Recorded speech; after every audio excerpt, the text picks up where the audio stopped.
ZYJ 464, Rádio Bandeirantes, Rio, 1360 kHz. A rádio que briga por você. 8 horas no Rio. No ar, Faixa Livre, rádio jornalismo de verdade, a informação de primeira qualidade, a interpretação e os comentários das notícias, entrevistas, o contraditório.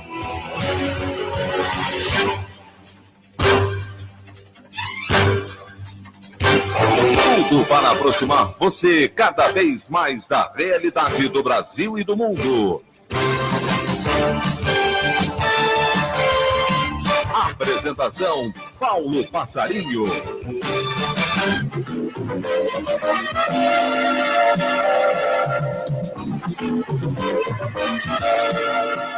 Federação Única dos Petroleiros confirma a deflagração de greve da categoria a partir de amanhã, por conta das demissões na Petrobras e meio às privatizações de suas empresas. A Organização Mundial da Saúde eleva para a situação de emergência global o surto do coronavírus, e a Associação de Comércio Exterior do Brasil estima queda superior a 3,5% nas exportações brasileiras deste ano. O dilema da economia brasileira em meio às incertezas do quadro mundial é o tema do debate especial desta sexta-feira, 31 de janeiro do ano de 2020, do programa Faixa Livre.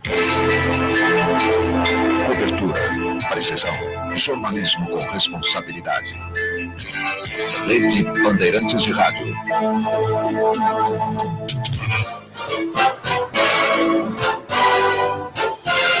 O comentário de Paulo Passarinho.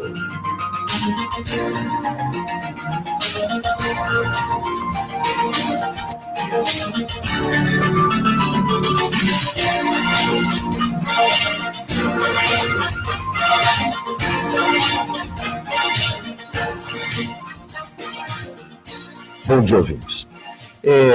Ao longo dessa edição do programa de hoje, nós voltaremos a colocar no foco do debate especial dessa sexta-feira o dilema da economia brasileira. E isso por conta não só de problemas estruturais internos que vivemos e continuamos a aprofundar, mas especialmente em função também do quadro mundial. Ontem a Organização Mundial de Saúde elevou para a situação de emergência global o surto de coronavírus.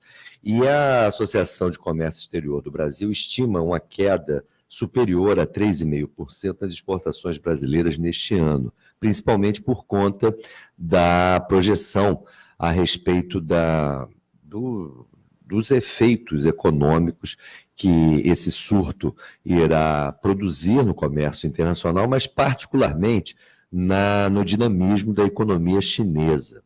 O governo da China vem tomando uma série de medidas justamente para minimizar aí o processo de contágio, de deflagração dessa doença, e isso está tendo impactos, evidentemente, muito fortes na área que é mais afetada lá na China, que se constitui numa importante região industrial da China. Nesse sentido, todos os problemas aqui da economia brasileira, eles tendem a se agravar. As opções que temos feito na economia brasileira já há alguns anos é apostar principalmente no dinamismo das exportações de produtos agrícolas, produtos animais e minerais. São as chamadas commodities, que fariam com que o país viesse a conseguir cada vez mais saldos comerciais expressivos, justamente pelo dinamismo dessas exportações. Ocorre que, ao mesmo tempo, a gente vem acompanhando aí já há muito tempo, na verdade, um processo de desindustrialização da economia brasileira. Isso significa que cada vez mais aquelas empresas que aqui estão instaladas e produzem bens industriais, cada vez apostam mais, na verdade, na importação de peças, componentes, que formam aí toda a sua estrutura justamente de produção. São cadeias internacionais comandadas por multinacionais e onde a nossa capacidade de intervenção deveria se dar principalmente através de regras que o Estado estabelecesse, que procurassem, por exemplo, recuperar uma perspectiva de programas de industrialização para o país. Mas isso não ocorre. Ao contrário, nós temos a dependência das exportações e um componente cada vez maior de importações. Não sem razão, muitos analistas, inclusive alguns dos nossos comentaristas, têm chamado a atenção, ano após ano, para a ampliação do nosso déficit em conta corrente. Significa justamente que nós estamos diminuindo essa nossa capacidade de um mínimo de autonomia e soberania frente aos mercados globais. Cada vez mais dependemos da exportação de produtos brasileiros para poder garantir justamente a importação de boa parte daquilo que a nossa indústria realmente existente depende. É nesse sentido que causa muita preocupação as estimativas da própria Associação de Comércio Exterior do Brasil, que apontam para esse ano um decréscimo das nossas exportações, algo que já vem ocorrendo ao mesmo tempo em que temos aí uma situação onde, frente a qualquer perspectiva de crescimento econômico, temos que levar em conta o aumento das importações. E aí que as coisas se complicam, porque nós temos uma situação onde justamente através da balança comercial que a gente, podemos dizer, nós geramos os dólares necessários para cumprir uma série de compromissos que, principalmente, a nossa relação de serviços estabelece com o mundo.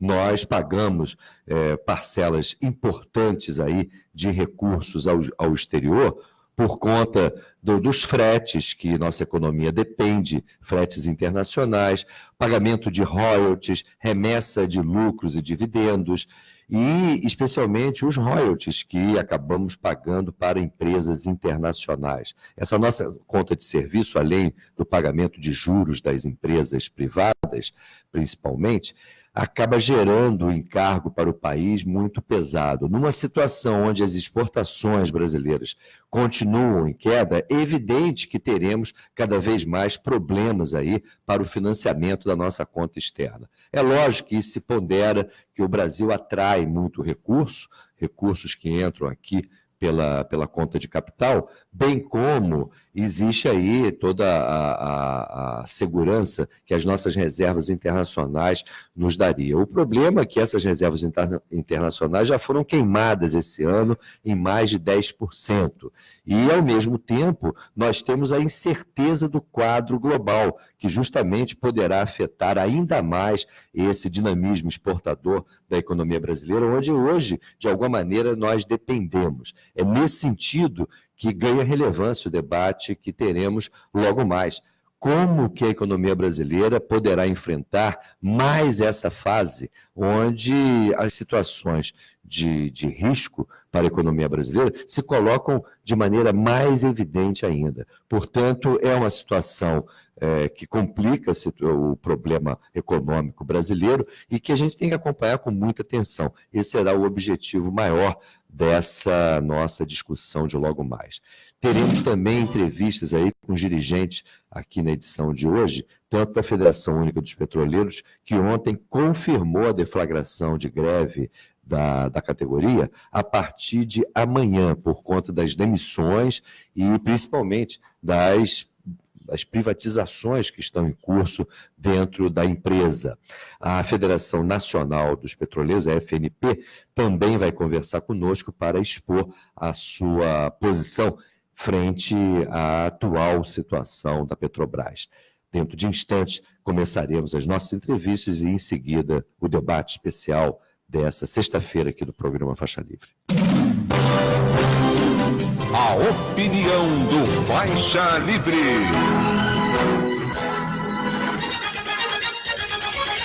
Bandeirantes 1360. Estamos apresentando Faixa Livre. Petróleo, eles estão de volta. No Brasil Colônia levaram nosso ouro e agora estão levando nosso petróleo e gás. Voltaram, não para pagar a conta ou pedir desculpas, mas porque agora querem o pré-sal. Portugal com a Petrogal, Espanha com a Repsol, Inglaterra com a BG Group, Holanda e Inglaterra com a Shell. Pelos leilões da ANP, as empresas estrangeiras já detêm metade do nosso petróleo. Reaja, o petróleo tem que ser nosso.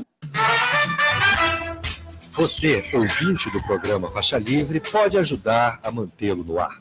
Faça sua contribuição diretamente na conta do Banco do Brasil, agência 0183, dígito X, conta corrente número 142426, dígito 2. Esta conta encontra-se em nome da Associação de Engenheiros da Petrobras, a EPET, uma das nossas entidades patrocinadoras, mas seus recursos são exclusivamente utilizados para a manutenção do nosso programa.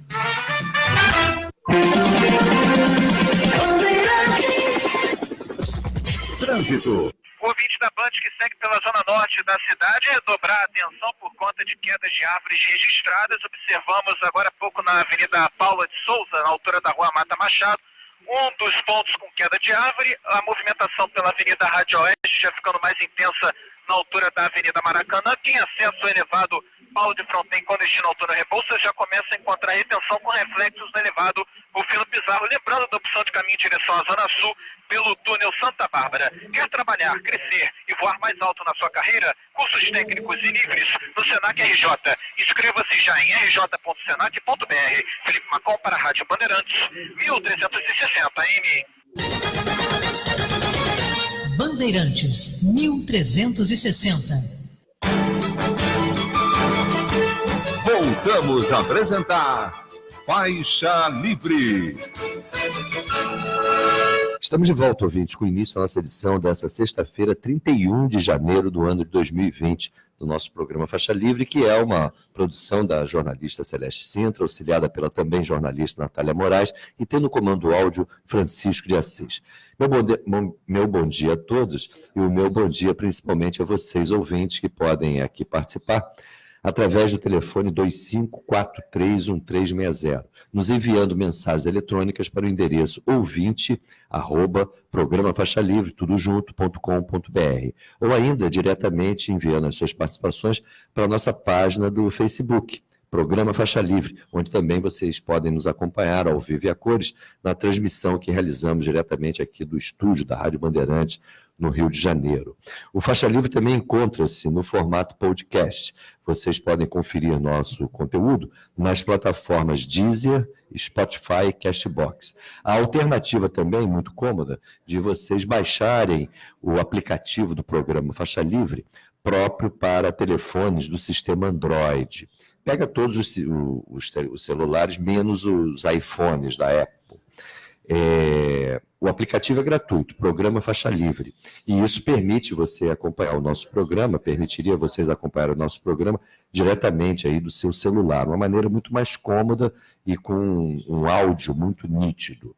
E temos também as páginas, tanto do Programa Faixa Livre, www.programafaixalivre.com.br, como a página da Associação de Engenheiros da Petrobras, www.aepet.org.br. Em ambas as páginas é possível também acompanhar o nosso programa. E na nossa página nós temos diariamente a transcrição das nossas entrevistas em matérias jornalísticas feita pelo jornalista Anderson Gomes.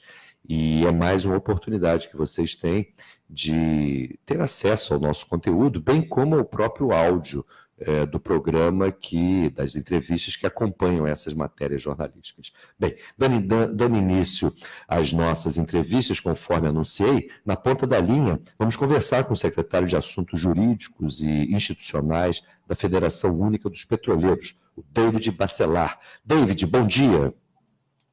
Bom dia, Paulo, Celeste, todos os ouvintes aí do programa Faixa Livre. Forte abraço. Muito obrigado, David, por você nos atender num momento tão importante. A FUP confirmou o início da greve dos petroleiros para amanhã, por conta justamente de demissões e das privatizações no sistema Petrobras. David, queria que você desse um quadro para a gente da realização das assembleias que respaldam essa proposta que foi apresentada pela FUP.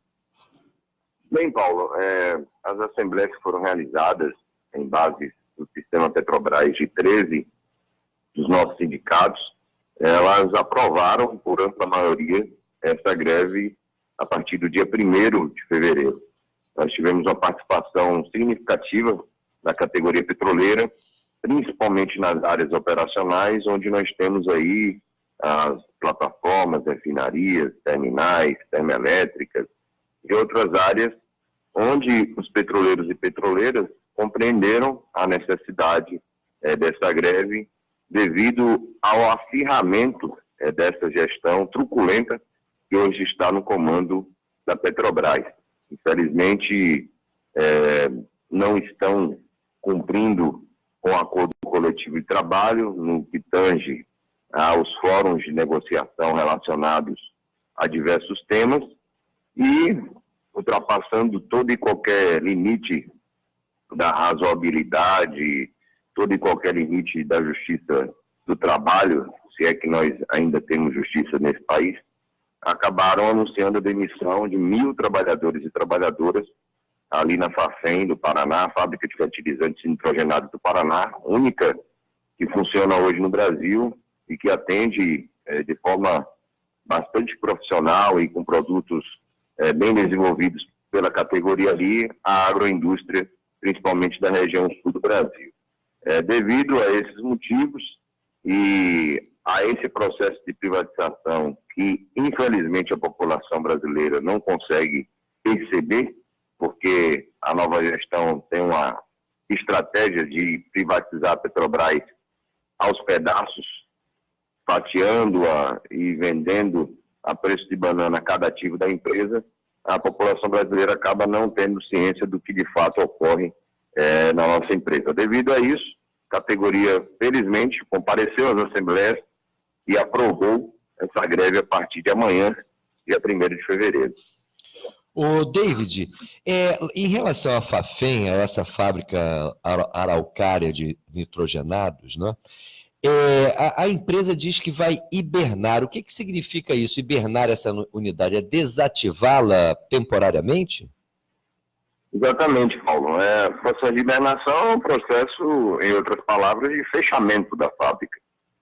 Nós estamos assistindo hoje no Brasil um grande processo de desindustrialização para favorecer os países desenvolvidos que nos enviam, nos vendem produtos manufaturados. Nesse caso da Fafem Paraná, ou Araucária Nitrogenados, que é o nome da subsidiária, como você colocou, o processo é o mesmo.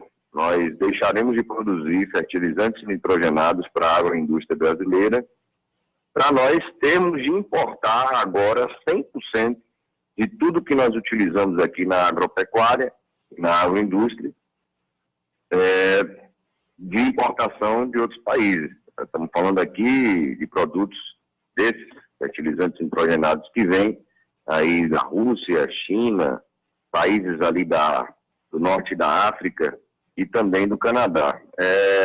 A Sintoso, o que estão fazendo, é uma empresa com tecnologia avançada, uma planta petroquímica complexa, que foi instalada ali no Paraná em 1983, e agora nós estamos fechando essa fábrica. Assim como aconteceu, Paulo, por sinal, na Fafem da Bahia e na Fafem de Sergipe. Houve uma diferença pequena nesse processo, porque os governos dos estados de Sergipe e da Bahia se envolveram, as bancadas parlamentares, sejam de esquerda ou de direita, também se envolveram, e houve uma diferença pequena. A planta ela não veio a ser fechada, hibernada, mas foi arrendada para uma empresa química da Bahia, a Proquigel, que teve interesse nessas plantas, ou para mantê-la produzindo a amônia e ureia, ou para utilizar essas fábricas como centros de distribuição a partir da importação desses produtos via o Porto de Aratu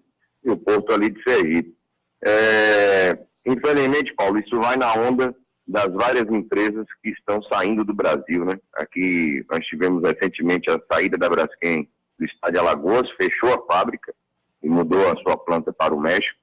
E agora anunciaram também o final das operações da Braskem ali na Bahia, também se transferindo para outros países. Se nós formos elencar o tanto de empresas que já fecharam nesse período pós-2016, ou seja, pós-golpe de Estado via Parlamento Judiciário, foram inúmeras as empresas e mais de 4 milhões de empregos perdidos na indústria brasileira desde então. Mas qual é a lógica disso, David? Porque a gente tem que destacar, lembrar que esse processo aí de privatização por dentro, né, a privatização de segmentos do sistema Petrobras, vem atingindo justamente segmentos altamente lucrativos, como é o caso da BR Distribuidora, como é o caso da Liquigás, como é o caso da malha de oleodutos e gasodutos, e agora, inclusive, você foi muito feliz em lembrar, essa fábrica de nitrogenados, ela é fundamental. Se você abre mão da produção interna, você tem que compensar isso com importações. Qual é a lógica de uma empresa que adota um programa de desinvestimentos como esse, abrindo mão de segmentos, inclusive, lucrativos para o próprio sistema?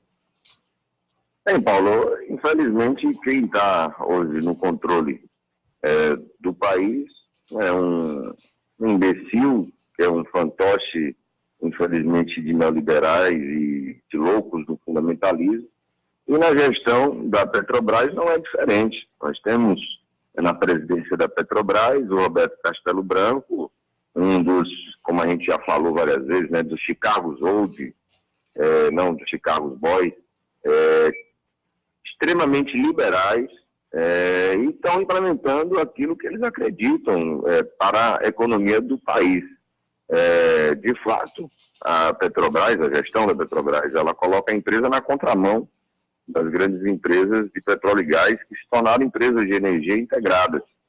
Se a gente for observar o movimento das gigantes como Exxon, como Shell, como Total, o movimento é o inverso. Elas estão cada vez mais integrando as suas cadeias, e não somente essas grandes privadas. As grandes estatais, como estatais chinesas da área de energia, fazem o mesmo. Tanto que as empresas que estão vindo comprar esses ativos da Petrobras, e aqui falando agora das refinarias, metade das refinarias, mais da metade das refinarias estão à venda com seus terminais marítimos e terrestres, as empresas que estão vindo para o Brasil, interessadas, também são empresas estatais. É uma estatal chinesa, ou estatais chinesas, é uma estatal do Catar, estatal norueguesa. Então, não faz o menor sentido o que esse governo está fazendo. Na verdade, a gente até entende a lógica do atrelamento, né, do país como subalterno, um país que eles acreditam que deve ser apenas um exportador de commodities, e não tem o menor pudor em declarar isso em várias entrevistas. Quem não viu aqui, o Bolsonaro, que infelizmente foi eleito aí pela maioria da população, com um forte apoio daqui do Rio de Janeiro, e o próprio Paulo Guedes dizerem que o Brasil ele tem um papel apenas de exportar commodities diversas, desde a agroindústria até minérios, como, por exemplo, petróleo, para importar esses produtos manufaturados dos países desenvolvidos. Na verdade, então, Paulo, Celeste e ouvintes que estão nos acompanhando, eles seguem uma cartilha de um projeto do imperialismo norte-americano, que estabelece aqui que o Brasil deve cumprir apenas esse papel e de forma bastante subalterna, batendo continência para a bandeira americana. Quem está na presidência do país, na presidência da Petrobras, acaba cumprindo isso, ao ponto, Paulo e ouvintes, de nós termos importado só em 2018 mais de 36 bilhões de dólares em diesel, e no ano de 2019 esse número tem aumentado ainda mais. Então, está explicado o motivo deles fazerem o que estão fazendo com a Petrobras, apesar de as grandes empresas de energia do mundo estarem fazendo justamente o contrário, e apesar de o STF ter proibido que esses ativos e as empresas estatais e públicas brasileiras sejam vendidas da maneira que eles estão fazendo. Mas se o Supremo tem uma posição como essa, como é possível levar à frente essas privatizações? Porque, até onde eu sei, o Supremo, inclusive, avalizou a possibilidade de venda de subsidiárias, abrindo mão, inclusive, do processo licitatório, que me parece um absurdo.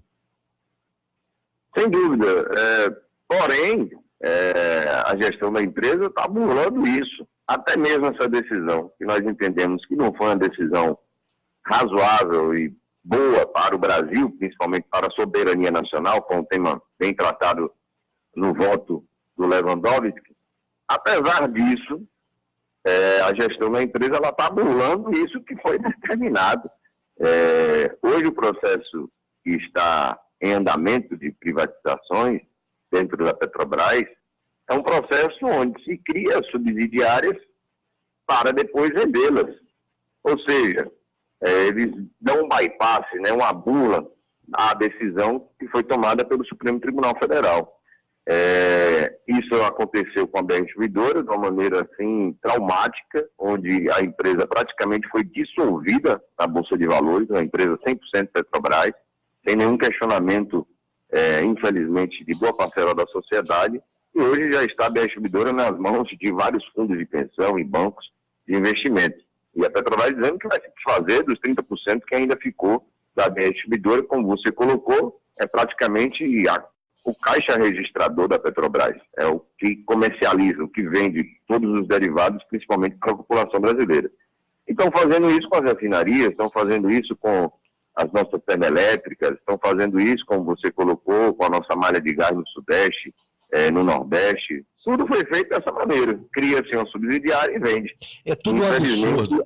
O STF ainda não tomou nenhuma providência com relação a essa bula. Agora, David, você mencionou as refinarias. Realmente esse é um tema ainda mais explosivo, porque a gente nunca produziu tanto petróleo e, ao mesmo tempo, nunca importamos tanto. Me parece que a ideia, quando se criou a Petrobras, era justamente de perseguir a autossuficiência, tanto na produção como no consumo. Existe algum compromisso desses futuros compradores das refinarias? Você bem lembrou, são inclusive estatais, em investimentos que pudessem aumentar a nossa capacidade de refino? Duvido, Paulo. Essas empresas que aqui estão vindo, elas também têm parques de refino em outros países. Pois é, eu te pergunto isso pelo seguinte, elas podem ter uma decisão, elas podem ter soberania para tomar uma decisão, por exemplo, de fechar as refinarias e passar a abastecer o mercado brasileiro com importados? Sem dúvida alguma, e essa observação que você traz, ela é importante para que quem está nos ouvindo agora no carro, ou se deslocando, ou em casa, que preste atenção no que você está colocando, é verdade.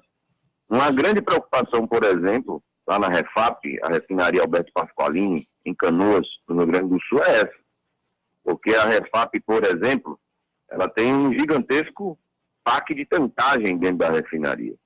Então é muito provável e possível que uma dessas empresas interessadas, ela, em vez de manter essa refinaria produzindo derivados de petróleo, que ela apenas importe derivados de outros países. Estamos falando ali de uma refinaria no sul do Brasil, com um porto próximo a ela, um terminal marítimo, com um gigantesco parque de tankagem.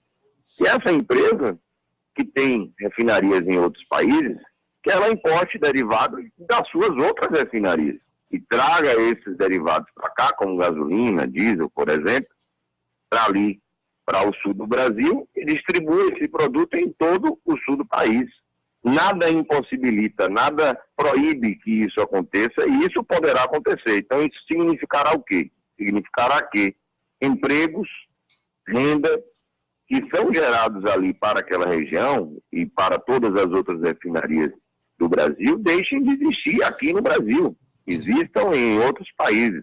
E para piorar ainda mais, além da deficiência ou da redução da geração de emprego e renda e de tributação também para a União, estados e municípios, nós estamos falando também, sem dúvida alguma, do aumento do preço de derivados de petróleo, porque estarão agora estritamente atrelados à política internacional do preço do barril do petróleo de forma mundial e atrelado a interesses de empresas privadas e não mais ao interesse do Estado brasileiro, que não vai ter nenhum tipo de participação nessas refinarias que estão à venda. É alarmante e é muito importante que quem está nos ouvindo agora no programa Faixa Livre tenha consciência disso e nos ajude nessa luta que não é apenas dos petroleiros e petroleiras que atuam dentro do sistema Petrobras. Eu ia ponderar isso. Essa greve não pode ser só de vocês, David. Tem que ser de todo mundo, porque são verdadeiros absurdos que estão em curso.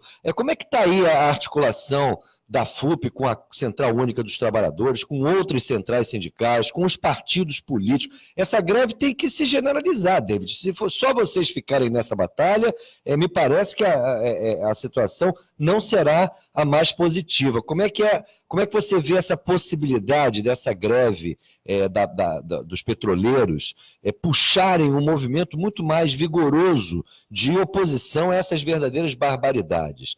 Essa é uma situação que me parece muito importante, até porque há outros segmentos de trabalhadores que estão em luta aí, é o pessoal da Data Prévia, o pessoal da Casa da Moeda. Como é que você vê essa capacidade de uma luta geral nesse momento? Bem, Paulo, essa é uma importante pergunta, porque, de fato, essa luta não é só nossa. O que o governo Bolsonaro está fazendo é dizimar todas as nossas empresas públicas estatais, todas elas. Até mesmo a Petrobras e o Salimatar não colocou na lista das privatizações. É bom lembrar quem é o Salimatar, né? É dono da Localiza, é aquele que mais ganha dinheiro com o índice de desemprego que cresce no Brasil. Porque as pessoas não ficam desempregadas, vão trabalhar de Uber ou de motorista de aplicativo, muitos que podem estar nos ouvindo nesse momento, alugam carros, a maioria delas, na Localiza, que fornece veículos para precarização ainda mais nas relações de trabalho no país. Então, quem está mais ganhando dinheiro com o índice de desemprego no Brasil é o Salimatar, esse bilionário que foi colocado na Secretaria de Desestatização, de privatizações do governo Bolsonaro. E você sabe que ele ganha dinheiro não é com aluguel, do automóvel, porque ele, na verdade, tem uma mamata danada que ele compra esses carros com isenção fiscal. Depois, a maior receita aí da Localiza e de outras locadoras é outra coisa, porque depois eles revendem esses automóveis no mercado secundário, no mercado de carros usados. É uma esperteza danada. Eu costumo falar, David, que esses ricos não cometem crimes porque eles fazem leis, e o povo brasileiro tem que aprender isso. É um absurdo essa situação. Tudo legal, e é tudo roubado. E ainda teve a ousadia de twittar ontem nas redes sociais dele que nós somos privilegiados. O secretário... eu ouvi isso também. Realmente é uma cara de pau sem fim, né? Deveria explicar quem é o privilegiado, que, como você disse, está alugando carro para Uber ou vendendo carro para Uber para ganhar ainda mais dinheiro com o desemprego no Brasil. Então, Paulo, nós sim estamos fazendo várias conversas, desde quando as assembleias estão acontecendo, nós conversamos com diversos movimentos sociais, MST, o MAB, o MPA, Levante Popular da Juventude e outros. Tivemos reunião com a CUT e também com a CTB. A Celeste acaba de passar aqui um aviso que a CTB fará segunda-feira, dia 3, às 7 horas, um ato em frente ao prédio da Petrobras em apoio à greve de vocês. Exatamente. Então, essa articulação ela está sendo feita. E como você citou, como o problema é parecido com diversas categorias das empresas públicas estatais, nós já temos a FENADADOS, que é a Federação dos Trabalhadores de Processamento de Dados do Brasil, com a greve já iniciada na DataPrev. Temos a Casa das Moedas, que realizou a assembleia ontem, também aprovando uma greve para o dia 3, segunda-feira. Temos as duas federações dos trabalhadores e trabalhadoras dos Correios e Telégrafos também sinalizando uma greve, ou seja, nós não podemos ficar apenas observando o que o governo Bolsonaro tem feito conosco. É importante que, como aqui foi destacado, não apenas essas categorias mas a sociedade brasileira, que vai ser muito prejudicada com esses processos de privatizações, que estejam conosco nessa luta. Basta lembrar o que estão fazendo aqui no Rio de Janeiro com a SEDAI, sucateando, prejudicando o serviço, justamente para justificar a sua privatização. Sendo privatizada, vai melhorar a qualidade da água? Com certeza absoluta não. Nós teremos prejuízo no abastecimento, na qualidade do saneamento e também um aumento abusivo dos preços que chegam ao cidadão e à cidadã que usufruem desses serviços públicos diversos que as empresas públicas estatais prestam para a sociedade brasileira. David, nós estaremos aqui apostos e sempre abertos aí à FUP e toda essa luta importantíssima que eu repito, não é somente dos petroleiros. Todo apoio aí à greve, que na verdade é de defesa do sistema Petrobras. Muito obrigado aí pela sua entrevista. Muito obrigado, Paulo. Um abraço aí também para a Celeste e para todos os ouvintes, todas as ouvintes do programa Faixa Livre. É importante destacar, como aqui nós colocamos e reforçar isso, defender a Petrobras é defender o Brasil, porque se essa empresa for privatizada, a maior empresa do Brasil, todos nós, brasileiros e brasileiras, seremos atingidos com mais essa privatização que querem fazer aqui no Brasil. Um forte abraço, vamos à luta. Então, a partir de amanhã, estamos em greve e contamos aí com o apoio de cada ouvinte que está nos acompanhando nesse momento. Forte abraço, Paulo. Forte abraço, Celeste. Um abraço para você também. Conversamos aqui com David Bacelar, secretário de Assuntos Jurídicos e Institucionais da FUP. Muitas participações aqui dos nossos ouvintes. Olha, o José Ângelo, lá de Queimados, diz o seguinte: o futuro do Brasil é tornar-se uma colônia agrícola. E não entendo os motivos de iniciarem uma greve no final de semana. Eu poderia ter perguntado, eu até converso aí com a gente vai conversar agora com um dirigente da Federação Nacional dos Petroleiros, e eu posso levantar essa questão junto ao dirigente aí da FNP, o Antony Devalle. A Celeste Sintra está entrando em contato aí com ele, embora a FNP ainda não tenha fechado aí a posição da greve. Estão discutindo ainda nas bases dos seus sindicatos. Mas essa é uma questão importante. Já o Neto também nos dá bom dia. Bom dia para você, Neto. E diz o seguinte: gostaria de dar uma sugestão. Não sei como funciona, nem se seria possível, mas vocês poderiam fazer a migração de AM para FM. Creio que alcançaríamos mais pessoas. Neto, em primeiro lugar, há dificuldades aí para as rádios FM operarem como algumas rádios AM, que, na verdade, alugam o espaço na sua grade. Nas rádios FM isso já é mais difícil. Mas, evidentemente, essa não é uma alternativa descartada por nós. O problema é outro. Nós vivemos aqui já há alguns anos um problema financeiro muito sério. Outro dia, inclusive, um dos nossos ouvintes fez uma sugestão a respeito de nós trabalharmos de forma mais adequada os nossos arquivos. Nós temos um projeto para isso, mas para mudarmos aí de mídia, irmos eventualmente para um FM, bem como para dar um tratamento adequado para um arquivo valiosíssimo que nós temos em áudio, de todas as gravações do programa desde o ano de 2007, o que possibilitaria a gente oferecer um painel, inclusive para pesquisadores, para estudiosos, muito interessante. Tudo isso depende de dinheiro. E hoje nós temos aqui um desequilíbrio, inclusive, financeiro mensal muito grave. Eu não sei se vocês sabem, mas na nossa equipe, que é muito reduzida, somos 4 pessoas, né? A Celeste, a Natália, eu e o Anderson Gomes, que produz as matérias para o nosso site.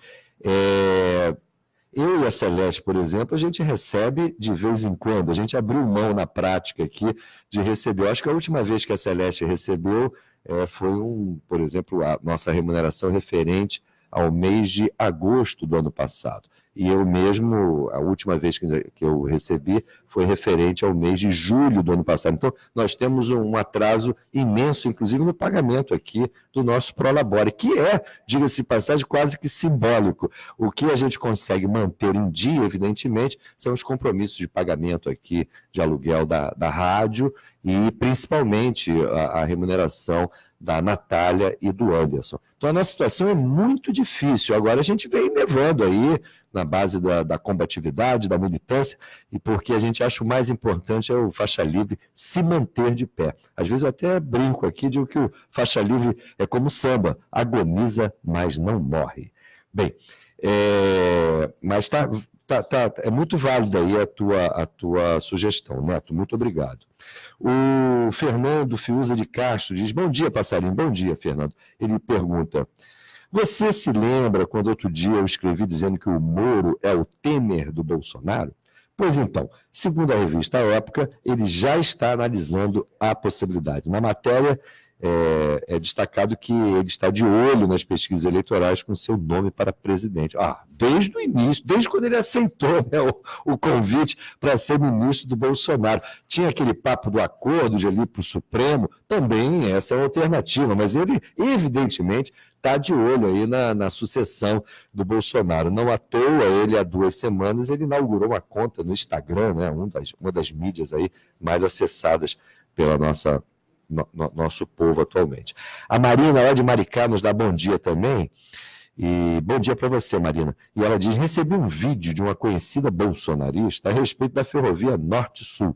Nele, aparecem figuras como Ronaldo Caiado e a ministra da Agricultura, falando da importância da obra. Não vi nenhum trabalhador rural dando algum depoimento. O vídeo parecia mais um comercial pró-governo. Você pode fazer um comentário? Bem, Marina, eu até faço uma relação com essa situação descrita aí pelo David, né? E eu mesmo chamei a atenção aqui no espaço editorial. Parece que, a depender aí das nossas elites dominantes, o Brasil realmente vai virar um tremendo fazendão. A gente está preparada para cada vez mais exportar produtos agrícolas, produtos animais e produtos minerais. E aí os corredores de exportação são fundamentais, não é? E o trabalhador rural? Bom, o trabalhador rural vira um coadjuvante de 3ª categoria, porque o capitalismo no Brasil, ele resolveu o problema do latifúndio. O latifúndio virou produtivo, com base aí em toda essa tecnologia da economia verde, muito fertilizante, muita máquina, muito veneno e monocultura intensiva. Eu tenho falado aqui, eu conheço um pouco o Cerrado. O Cerrado hoje é uma região completamente transformada. Nós não temos mais a vegetação original, a gente tem vastas áreas que são ocupadas por essas monoculturas. De quê? Eucalipto, soja, cana-de-açúcar. Então é uma situação muito difícil. Olha, a gente estava aguardando aqui a entrevista com o Antônio De Valle, da Federação Nacional dos Petroleiros, mas parece que não será possível. Vamos ver o que acontece. Eu vou para o intervalo e, na volta, a gente vai dar início aqui ao nosso debate importantíssimo sobre a situação da economia brasileira em meio a tantas incertezas, inclusive no quadro global. Bem, já a gente retorna. Rede Bandeirantes de Rádio. Informação sempre na frente.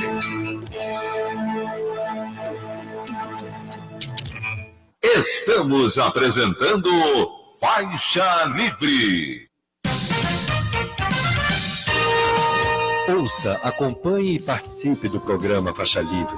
Segunda-feira, das 9 às 10 horas da manhã. De terça a sexta-feira, das 8 às 10 horas. Sempre na Rádio Band AM 1360. Um debate atual e diário sobre política, economia e as grandes questões nacionais e internacionais que influenciam o nosso dia a dia.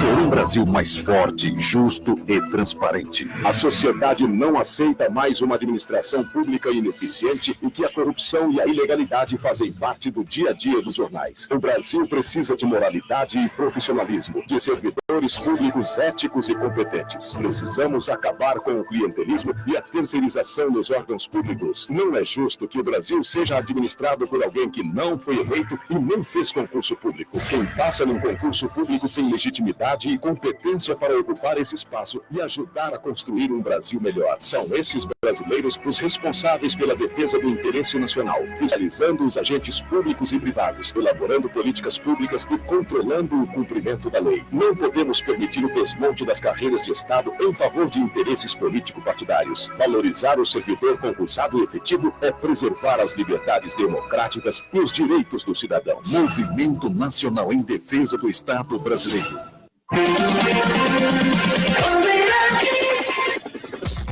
Trânsito. Atualização das condições de transtornos por conta da chuva que caiu sobre o Rio, inclusive ventos no dia de ontem no centro da cidade. Tem a queda de uma árvore ocupando parcialmente a pista central da Avenida Presidente Vargas, no sentido Praça da Bandeira, na altura da Rua Santana. O trânsito, em todo caso, não tem retenção. Que a gente nota de fluxo mais intenso é para quem está indo em direção à Candelária, com destaque para a área da região da Central do Brasil. Quem nesse instante segue pela via expressa da zona portuária não encontra dificuldades em direção à Zona Sul. Quem vem da Avenida Brasil na altura do Into pode optar por esse caminho sem problemas. Seguro alto e residencial em até 12 vezes, sem juros no cartão. Na Tokyo Marine você encontra seguros para todos os bolsos. Fale com seu corretor ou acesse tokyomarine.com.br. Felipe Macon para a Rádio Bandeirantes, 1360 AM. Bandeirantes. Voltamos a apresentar Faixa Livre. Estamos de volta, ouvintes, com o nosso programa Faixa Livre de hoje, sexta-feira, e hoje é dia do debate especial semanal que nós organizamos. E hoje vamos voltar a focalizar aí o drama da economia brasileira, em meio a essas incertezas, inclusive, de natureza global. Uma delas é o problema aí do coronavírus e da desaceleração que certamente afetará a economia chinesa, e isso tem impacto no mundo inteiro, e tem impacto para nós. A China hoje é o maior parceiro comercial do Brasil, o maior destino das nossas exportações é a China. Mas há outras incertezas no quadro global, incertezas de natureza política, incertezas de natureza econômica, inclusive. Muitos analistas apontam aí a possibilidade, novamente, o estouro de uma nova bolha financeira, etc., conforme ocorreu em 2007, 2008, principalmente. Bem, para essa discussão, vamos contar aqui com um economista, membro da direção nacional do PSOL, o José Luiz Fevereiro. José Luiz, bom dia. Bom dia, Paulo. Muito obrigado por você nos atender mais uma vez. Junto com o José Luiz, teremos aqui no estúdio da Bandeirantes o Patrick Fontaine, professor de Desenvolvimento Econômico da Universidade Federal de Alfenas e diretor de projetos do Instituto de Brasilidade. Patrick, bom dia. Bom dia, Paulo. Obrigado pelo convite. Muito obrigado, Patrick. Na ponta da linha, vamos também contar nesse debate com a participação do professor da Universidade Federal de Santa Catarina, presidente do Instituto de Estudos Latino-Americanos, o economista Nildo Ourix. Professor Nildo, bom dia. Estimadíssimo Paulo, Celeste, Natália, Chiquinho, nossa equipe aí, o Fevereiro, Patrick, um abraço a todos e, naturalmente, os ouvintes do nosso querido Faixa Livre. Muito obrigado, Nildo. Professor Patrick, quero começar com você. Como é que você está vendo essa confusão danada aí? Tem coronavírus, tem especulação a respeito aí das consequências do Brexit, tem problemas aí relativos à sucessão, inclusive, dos Estados Unidos, e tem o coronavírus, né? Como é que você vê esse quadro confuso em meio a todas essas incertezas da própria economia brasileira, né? Nós estamos saindo aí de uma situação, ou melhor, não sei nem se nós estamos saindo, nós estamos vivendo uma situação inédita, depois de 2 anos de uma recessão profunda, também inédita no país, pela sua profundidade, nós já temos aí 3 anos de estagnação e tudo indica que estamos entrando no 4º ano de estagnação. Como é que você vê essa confusão toda? Bom, o coronavírus é de fato um problema, não pela questão de contaminação da população brasileira, ao meu ver, nesse momento, mas é um problema de ordem econômica, porque vai ter um impacto significativo na economia chinesa. Esse ano mesmo, a economia chinesa já deve apresentar uma desaceleração forte nas suas taxas de crescimento. Isso certamente vai afetar a economia brasileira. A gente sabe que a China é nosso principal parceiro comercial já há algum tempo, então a tendência é que nossas exportações sejam reduzidas para aquele país, e isso vai ter um impacto significativo na nossa economia, que está cada vez mais sinalizando um problema nas suas contas externas. Então, essa redução nas exportações para o nosso principal parceiro comercial tende a se apresentar como um problema para o nosso balanço de pagamentos, caso a gente venha eventualmente a começar a crescer num ritmo mais acelerado.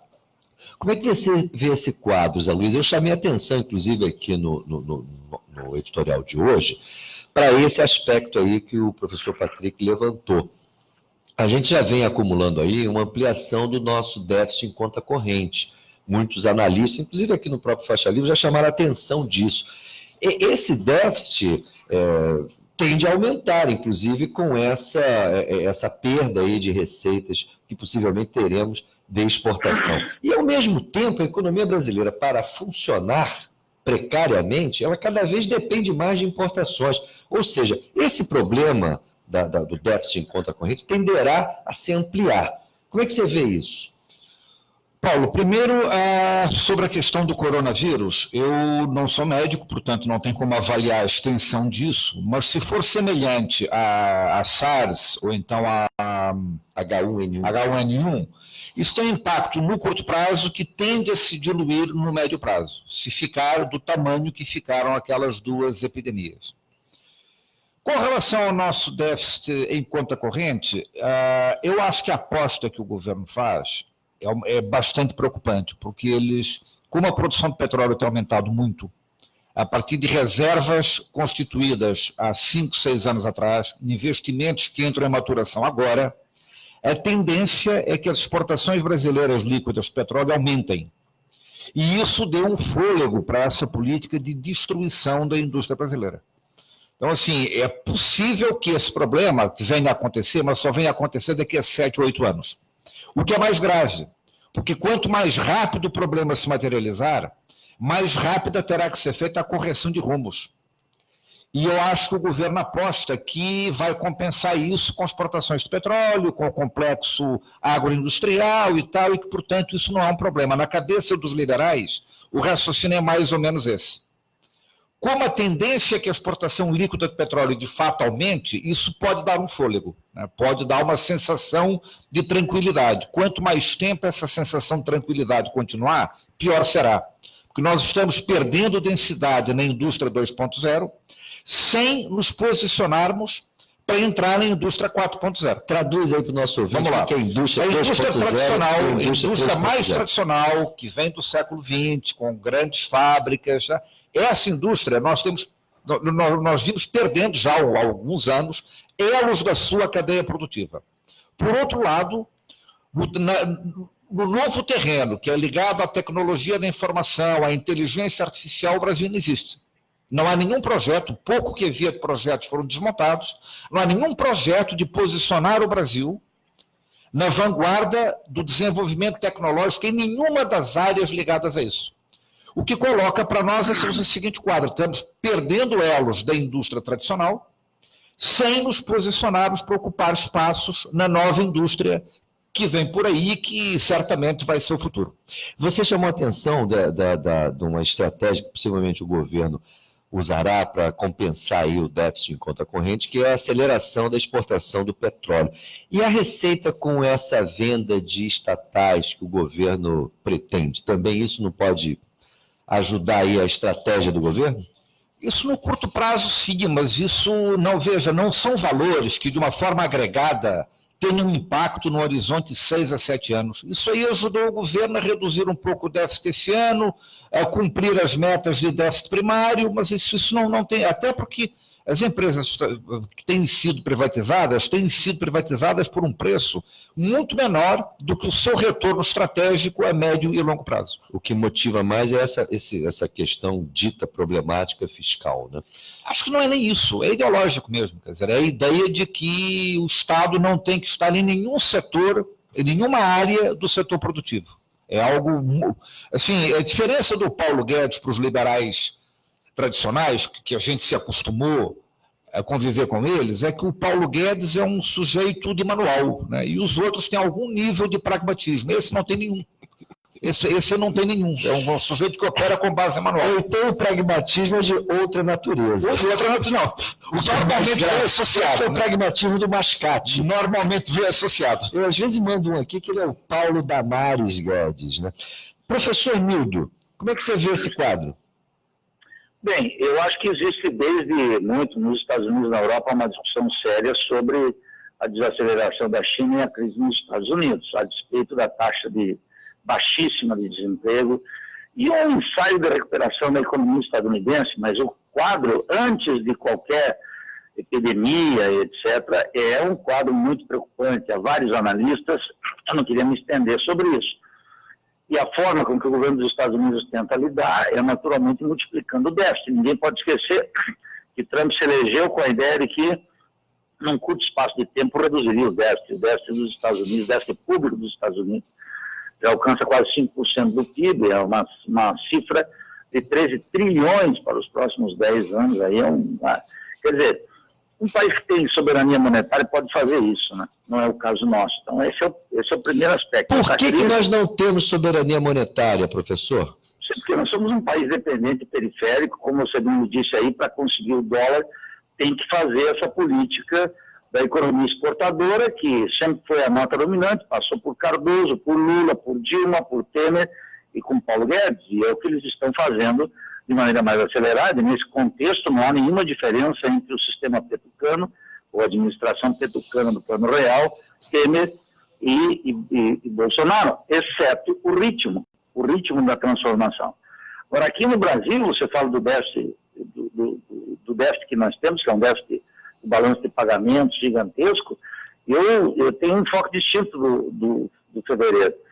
O Paulo Guedes, ele representa uma coesão burguesa hoje no Brasil, que envolve a fração residual da burguesia industrial, a fração agrária, que você mesmo já mencionou aí, prévio ao meu comentário, a resposta capitalista no campo, que já resolveu o problema. Do ponto de vista capitalista, a agricultura brasileira funciona maravilhosamente bem. Isso não quer dizer que para a pequena agricultura familiar, para os sem terras, etc., mas o dado é eloquente. De 2012 a 2019, quase 2 milhões de pessoas, de vagas, foram fechadas no campo, a produtividade aumentou, a concentração da terra segue evoluindo, e é uma resposta do chamado agroetec, agro-pop, agro é tudo, que é fundamental. E fundamental, eu diria, Paulo, é a fase que nós estamos vivendo aqui, porque a burguesia, o Paulo Guedes e o governo próprio fascista de Bolsonaro, ele vai aprofundar a crise e colocar a crise a favor de um assalto ao Estado muito maior, que envolve a venda das estatais, que envolve a desvinculação completa das receitas da União e um arroxo sobre o setor público violentíssimo. Estão em a PEC 186, 187, 188, já tramitando no Congresso Nacional, que tem como paradigma, inclusive, como teto, a ideia de redução dos salários dos funcionários públicos. Quer dizer, essa catástrofe que nós já temos em alguns estados, como Rio Grande do Sul, Minas e outros, isso vai se estender a nível federal. Então, Paulo Guedes tem um rumo muito azeitado e, a despeito da sua suposta cabeça manualesca, ele funciona como um relógio para os interesses da classe dominante, para esse capitalismo rentístico. Então, a crise se aprofunda no Brasil, e esse ano nós vamos ter um ano duríssimo, cuja resposta já está aí na entrevista e na decisão heróica, lúcida dos petroleiros, que é a greve dos trabalhadores para enfrentar algo que não tem mais saída. O capitalismo assumiu uma modalidade rentística desde 94, que a ideia de um desenvolvimentismo com distribuição de renda, elevação do nível de emprego e sair e pegar a onda tecnológica do desenvolvimento capitalista global, essa não existe mais nenhuma possibilidade dentro da ordem. Obrigado, Nildo. Professor Patrick, o que você espera aí a respeito da estratégia do governo do Bolsonaro, e especialmente aí do Paulo Guedes, frente ao agravamento da crise global? Olha, é importante a gente ter em mente a trajetória que a economia brasileira está trilhando nesses últimos anos, né? A gente está, desde 2014, tentando se recuperar da recessão que a gente enfrentou lá em 15 e 16. Então, isso significa que a gente ainda não voltou ao pico de PIB que alcançamos lá em 2014. Nosso nível de atividade hoje, em 2020, é inferior ao nível de atividade que nós performávamos lá em 2014. Então, a gente está tentando se recuperar de uma crise e nesses últimos 6 anos, ou 5 anos, a gente ainda não alcançou o nível de produto que tínhamos lá em 14. E nesse movimento, a gente tem alguns elementos que a gente pode listar como características da nossa economia. O primeiro elemento é que a gente está empregando muito pouco nesse processo de tentativa de recuperação da recessão. A gente vem crescendo muito mais com exportação do que com a utilização da nossa capacidade interna, o que implica em um baixo nível de emprego para a população. De emprego e de também ocupação da capacidade industrial, né? Isso é uma outra característica que eu ia mencionar. A gente está com uma capacidade ociosa de acima de 25% em todos os setores industriais, alguns deles chegando a 35%. O que isso significa? Isso significa que o nosso industrial, nosso empresário industrial produtivo não está interessado em investir. A economia brasileira precisa crescer muito para reduzir essa capacidade ociosa, para então os empresários terem interesse em investir. Por enquanto, eles já estão com as máquinas instaladas, a capacidade posta, e para expandir a produção não precisa de investimento, basta contratar e aumentar os turnos de produção. Uma terceira característica da nossa economia é que a gente entrou num ciclo de inflação sob controle com juros baixos, o que é, de alguma maneira, algo positivo para a nossa economia. Mas isso é um pouco perigoso, porque a taxa de juros ela não tem a única função de conter um processo inflacionário. O processo inflacionário ele não vai se acelerar num contexto de baixo emprego. Tá? É preciso que a gente reduza a massa de desempregados para que a inflação venha a se tornar um potencial problema. Mas a taxa de juros baixa, dessa maneira, tem pouca capacidade de atrair capital externo. Então, se a economia brasileira voltar a crescer, por um impulso, seja do Estado ou de demanda, a gente vai muito provavelmente enfrentar um problema de fuga de capitais, porque essa taxa de juros, no nível que está, não tem capacidade para reter. Mas essa possibilidade existe de uma reativação econômica? Olha, é uma faca de dois gumes o fato da gente estar com essa capacidade ociosa, porque um processo de crescimento pode ser gatilhado muito rapidamente. Mas isso não necessitaria de, principalmente, o Estado assumir uma posição mais proativa de investimentos? Certamente, eu espero que o Estado venha adotar essa Mas isso não está na cartilha, no manual aí do Paulo Guedes? Olha, eu acho que por baixo dos panos alguns movimentos têm sido feitos. Tá? Saiu uma notícia ontem, por exemplo, de que foi autorizado um aumento de 14% para os professores da educação básica. É um aumento que é baixo, mas ele é um aumento que tem alto impacto sobre a economia brasileira, porque o montante de funcionários da educação básica... Ele se referindo ao piso nacional, né? Ele subiu em cerca de 14% a remuneração dos professores da educação básica. Eu acho que a equipe econômica percebeu que já é o momento de tentar ativar a economia via políticas expansionistas do ponto de vista fiscal. Tá? Eu acho que essa percepção chegou ao governo por essa sinalização do aumento para a educação básica. Isso tem um impacto significativo sobre o orçamento, tá? Porque o aparato de educação básica é muito volumoso, tem um volume absoluto grande. Então, eu espero que o Estado, ou melhor, que o governo tenha percebido a necessidade de ativar a economia fiscalmente, mas alerto para o risco de fuga de capitais a esse nível de taxa de juros. Zé Luiz Fevereiro. Bom, primeiro eu discordo do Nildo quando ele divide o mundo entre países que têm soberania monetária e os que não têm. O mundo se divide entre países que têm mais soberania e os que têm menos soberania. O Brasil tem soberania monetária, menos que os Estados Unidos, mais do que a Argentina e muito mais do que o Paraguai. Isso é um trunfo a nosso favor. Nós temos uma moeda nacional própria, nós temos uma moeda que é aceita como reserva de valor por 210 milhões de pessoas. É uma moeda que no território nacional compra qualquer coisa. Os preços aqui não são indexados a dólar, não são denominados em outra moeda. Isso é um ativo importantíssimo, não é pouca coisa. E nós não podemos menosprezar a importância que isso tem, porque é isso que possibilitará, em algum momento, provavelmente com outro governo, podermos ter um programa de gastos públicos capaz de recuperar o emprego e, consequentemente, melhorar a correlação de forças entre trabalho e capital. O principal objetivo da política de arroxo não foi equilibrar contas públicas, isso é discurso para conseguir arrumar uma justificativa moral. O objetivo do programa de ajuste fiscal foi provocar desemprego estrutural, porque dessa forma se fragiliza a capacidade de barganha da classe trabalhadora, dessa forma se reduz o custo real do trabalho, dessa forma se quebrou a resistência às reformas liberais do Estado, à reforma trabalhista, à reforma previdenciária, ao plano de privatizações. Esse era o objetivo essencial. E acho que nós temos que construir um programa alternativo a isso que tenha como pilar central usar os espaços de soberania monetária que o Brasil tem, que são certamente inferiores aos países cuja moeda é reserva de valor internacional, mas ainda assim é um espaço de soberania grande, que é o fato de que nós temos a nossa economia denominada em real para 210 milhões de pessoas que usam o real, inclusive, como reserva de valor.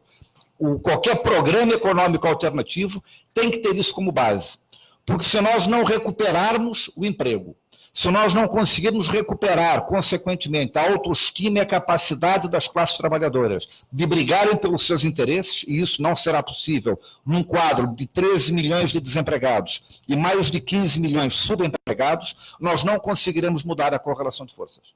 Portanto, assim, é absolutamente central que as oposições construam um programa cujo primeiro movimento seja recuperar desenvolvimento econômico com empregabilidade para conseguir mudar a correlação de forças. Mas você acha que isso seria possível exercer a soberania monetária no quadro de liberalização financeira que a gente convive desde os anos 90? Porque me parece que a questão não é de abordar a questão monetária sob o ponto de vista formal, mas sim sob um ponto de vista do funcionamento real da economia e principalmente da sua conexão com a economia global.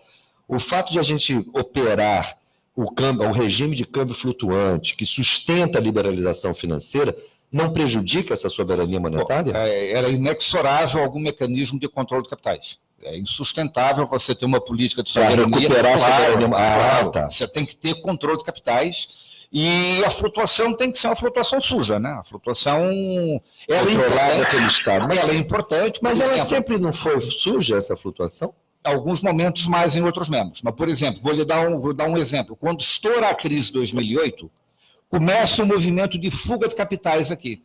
A taxa de câmbio vai de 1,57 para 2,38. Isso parou a saída. Isso arrefeceu. O pessoal que defende o câmbio flutuante aborda essa questão, mas só que tem outros efeitos negativos que me parece os estrategistas deveriam olhar com mais cuidado. Eu sou das antigas, eu gosto de câmbio sob o controle do Estado. A flutuação suja, ela dá esse controle. Ela pode ser mais suja ou menos suja, e ela pode ser mais dura ou menos dura, conforme o quadro. Ela dá um poder discricionário ao governo para controlar isso. Eu defenderia um sistema de flutuação suja. Flutuação suja sem sinalizações prévias ao mercado, inclusive com perspectiva de poder derrotá-lo quando ele fizer apostas contra a estabilidade monetária. Como é que você vê essa questão que o Zé Luiz levanta, Nildo? Bem, do ponto de vista histórico, a proposta do Zé Luiz fracassou no Brasil. Ela basicamente foi implementada aqui nos governos de Lula e no governo de Dilma. Toda essa ideia de que nós poderíamos ter aqui, chamemos assim, sem nenhum sentido de agitação, keynesianismo tupiniquim, gira em falso. Há alguns determinantes muito claros. Em primeiro lugar, os trabalhadores aqui no Brasil, sobretudo depois de 2011, eles tiveram um intenso ciclo de luta de classes. Nós tivemos, entre 2013 e 2016, o número de greves cresceu para mais de 2.000 ao ano. Foram greves, e em 2017 foram 1.500 greves. Isso os trabalhadores lutando lá contra a moeda nacional, contra o baixo poder aquisitivo da moeda nacional. Porque aqui nós podemos discutir o caso do Equador e o caso de El Salvador, por exemplo, que tem economias dolarizadas. Certamente não é o caso do México, da Argentina e do Brasil, que tem formalmente uma moeda. Mas o poder de compra, quando se fala em 210 milhões de pessoas que têm moeda, o poder aquisitivo dos trabalhadores é nulo. Esse argumento é o que eu exibo contra aqueles economistas manualescos que defendem que o brasileiro poupa pouco. Bom, poupa pouco por uma razão óbvia, uma racionalidade elementar. 87% da população economicamente ativa no Brasil ganha até 3 salários mínimos, ou seja, não ganha nem sequer o salário mínimo necessário, que é um cálculo levado em conta pelo DIEESE para enfrentar as agruras do dia a dia. A taxa de salário no Brasil é baixíssima, aqui opera um regime de superexploração da força de trabalho. Por isso que o keynesianismo de Guido Mantega, ele fracassou rotundamente, fracassou no chão da fábrica. Os trabalhadores não se levantaram, por exemplo, para defender a política econômica de Guido Mantega e para sustentar o mandato de Dilma Rousseff, a despeito da miséria de Lula e Dilma de não ter convocado o povo. Os trabalhadores poderiam, se o suposto do fevereiro fosse correto, defender uma política econômica que supostamente lhe seria favorável, mas as greves mostram claramente, as grandes greves, as greves médias, de que trabalhadores de empresas de 500 trabalhadores, empresas de 500 trabalhadores, que naturalmente não estavam aprovando a política econômica praticada. Além disso, há um dado muito importante que você menciona, Paulo. Naturalmente, tomar a moeda, o peso argentino, mexicano ou o real aqui, é um formalismo. Por quê? Porque os capitalistas no Brasil, o preço deles é a taxa de câmbio. Eles estão observando esse dado. Por quê? Porque como os bens intermediários em máquinas e equipamentos são todos basicamente importados cada vez mais, não importa, como lembrou o Patrick aqui, que tem uma imensa capacidade ociosa. Os custos são custos dolarizados. E os empresários atuam em consequência. Então, nós estamos tendo aí uma taxa de câmbio que é o preço que o capitalista observa. E como nós estamos num processo, desde 94, de internacionalização da economia, o capitalista aqui só pensa em God we trust, na verdinha, no dólar. Porque ele sabe, aqueles setores que estão sobrevivendo, ou pelas exportações, ou pelas multinacionais, ou ainda no mercado interno residual, que ele precisa comprar os bens intermediários, máquinas, equipamentos, em dólar. Então, nós não podemos atuar no diagnóstico da crise, e talvez aí resida uma possível diferença com o fevereiro, como se nós estivéssemos assumindo o Banco Central, o Ministério da Fazenda, um governo de frente popular e que faríamos alguma coisa como a Geringonça, ou agora vai renovar as esperanças dos keynesianos na periferia capitalista com a subida de Pablito lá na Espanha. Quer dizer, o PSOE e essa aliança que se fez aí para deslocar e tentar retomar uma proposta social-democrata na Espanha e Portugal. Acho que na periferia capitalista o buraco é mais embaixo e as determinações são ineludíveis. E, portanto, uma saída para a crise é remota, e eu antecipo algo que me parece fundamental. Paulo Guedes aprofunda a crise porque ele pretende um assalto ao Estado ainda maior, que ataque as reservas que os capitalistas necessitam em função do grau de endividamento das empresas e do caráter rentístico do capitalismo, que não é só rentístico no sentido de valorização fictícia, porque concentra também muita propriedade, urbana e rural, e é isso que está comandando o desenvolvimento capitalista aqui. Eu diria, então, finalmente, que a ideia de natureza keynesiana, ou cepalina, ela hoje não tem os protagonistas necessários para fazer uma reversão dentro da ordem. Só restaria o debate sobre a Revolução Social, a Revolução Brasileira, fora da ordem. Mas isso você sabe que entre os economistas é um debate pouco caro, embora seja, a meu juízo, fundamental. Não somente entre os economistas, né, Nildo? Há dúvidas, sob o ponto de vista de uma estratégia de ruptura com o capitalismo internacional, há dúvidas de toda a ordem. Mas eu quero que o professor Patrick entre aqui nessa discussão, porque a partir dessa questão aí, dessas considerações sobre adequação do câmbio flutuante ou não, na verdade, derivamos aqui para considerações complexas da economia brasileira. Como é que você vê isso? Olha, complementando o que os colegas já apresentaram aqui, a estratégia do atual governo para a economia brasileira tem claramente como objetivo reduzir o custo do trabalho e tornar o Brasil competitivo internacionalmente nos seus mercados tradicionais, ou seja, soja, minério de ferro e produtos de primários exportadores, e não se coloca nos segmentos onde tem maior agregação de valor contemporaneamente, nos segmentos de alta tecnologia. Isso se nota em dois movimentos. Primeiro, a estratégia é tentar flexibilizar as leis trabalhistas para diminuir o custo do trabalho. Parece que interessa ao governo que haja uma elevada taxa de desemprego no Brasil, porque isso pressiona os salários para baixo e, teoricamente, coloca a economia brasileira de forma mais competitiva no mundo que tem a China como grande concorrente no segmento industrial. Mas uma dúvida, Patrick, porque esses setores que mais contribuem hoje com as exportações, me parece são setores de baixo emprego. Por que essa variável da redução do salário real é fundamental para os capitalistas? Olha, eu acho que já nem é mais tão fundamental aos capitalistas, mas parece ser fundamental para o governo, né? Como você bem sinalizou... É porque eu vejo a irracionalidade, até do ponto de vista do capital, essa ideia, porque conforme o professor Nildo lembrou, o custo do trabalho do Brasil já é muito rebaixado. Mas pode baixar mais, hein? Mas qual é a lógica disso?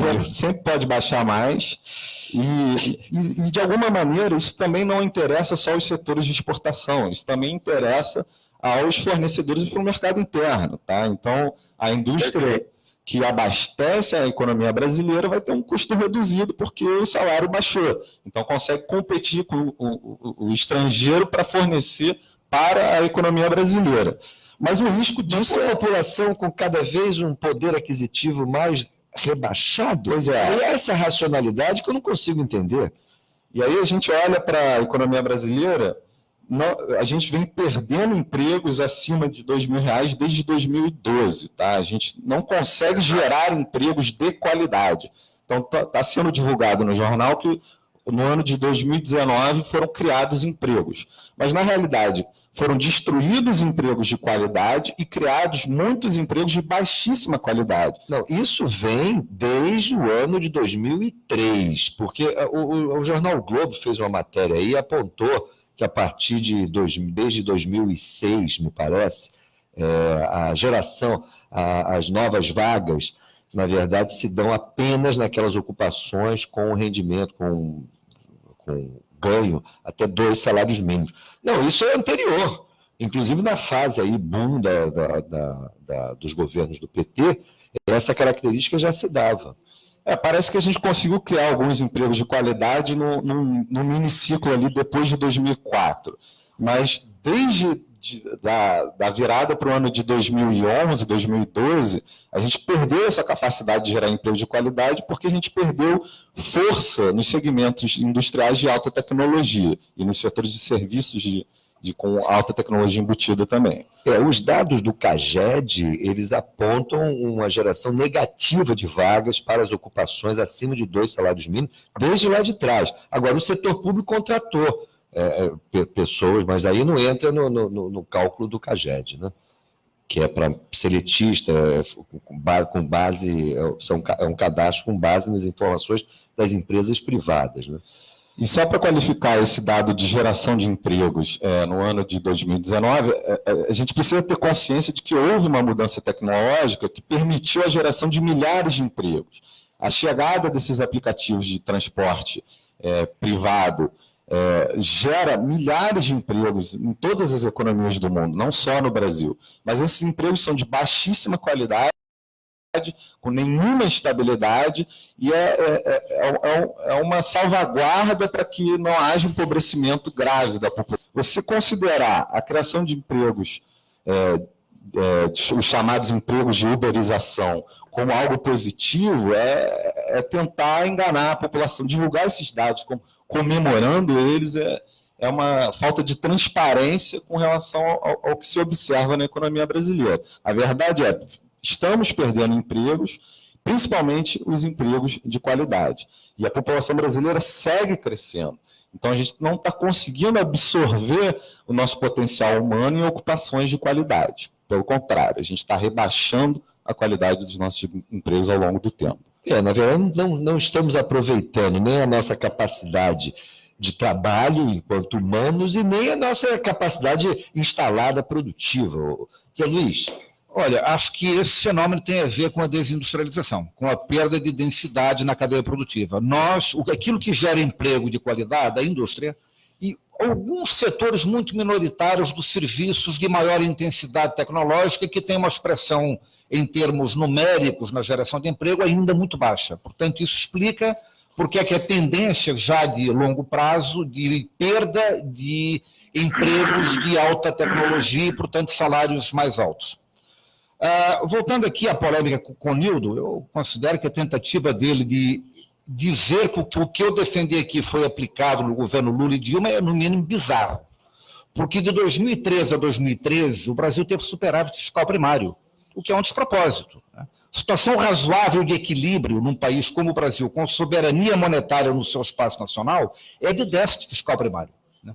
É exatamente o oposto daquilo que foi feito por Palocci e Manteiga nos governos Lula e Dilma. É exatamente o oposto. Segundo, por que razão não houve mobilização em defesa do governo Dilma? Mas é evidente. O governo Dilma, o segundo governo Dilma, explodiu a taxa de desemprego. Perdeu completamente a sua base social. Perdeu completamente a credibilidade. E, no cenário de desemprego, é mais difícil você organizar resistência. Essa é a explicação óbvia. Por que é feito o ajuste fiscal? Ele não é feito para equilibrar a conta pública coisíssima nenhuma, embora esse seja o discurso.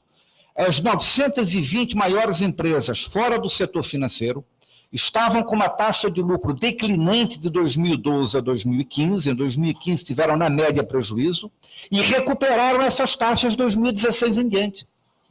A cada ano, 2016, 17, 18, as suas taxas de lucro aumentavam em relação ao ano anterior. O que levou a essa recuperação? O ajuste, porque o ajuste reduziu o custo de trabalho, brutalmente.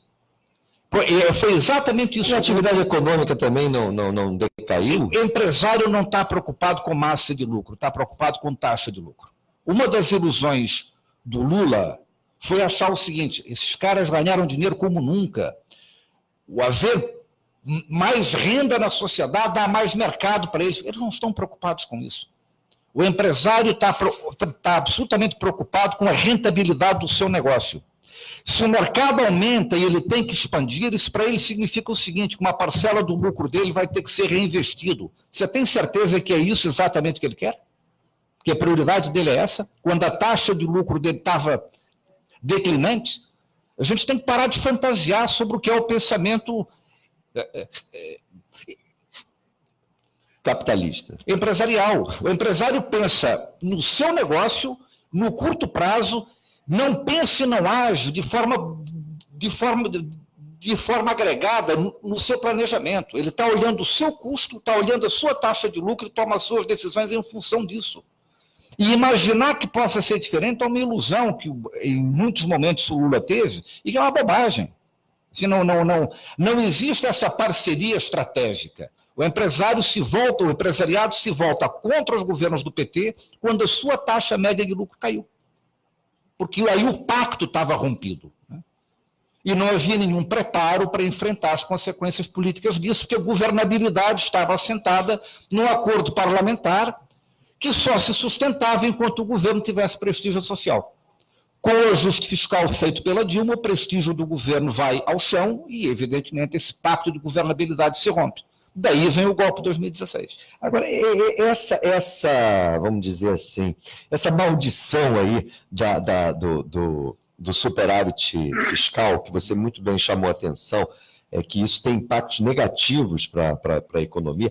Isso não é um corolário, não é algo que o próprio quadro de liberalização financeira exige, considerando as nossas dificuldades, inclusive na área cambial?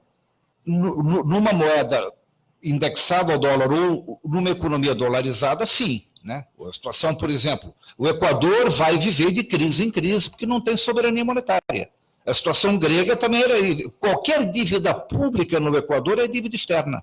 Qualquer dívida pública nos países que compõem a União Europeia é dívida externa. Portanto, esse constrangimento está posto, está dado. Em países com soberania monetária, a única limitação à expansão do gasto público é a economia real. Se houver capacidade ociosa, se houver mão de obra disponível, o Estado pode gastar. Isso não tem impacto inflacionário, isso não tem nenhum impacto que gere qualquer tipo de consequência negativa na economia. As limitações reais para uma economia como a nossa é haver mão de obra disponível e haver capacidade ociosa. A terceira limitação é isto não provocar uma expansão das importações que gere desequilíbrios. Portanto, a expansão do gasto público, no nosso caso, tem que ter isso em mente. E aí a diferença em relação aos Estados Unidos, que existe. Os Estados Unidos não têm limitação alguma, porque em dólares compram qualquer bem ou serviço em qualquer lugar do mundo.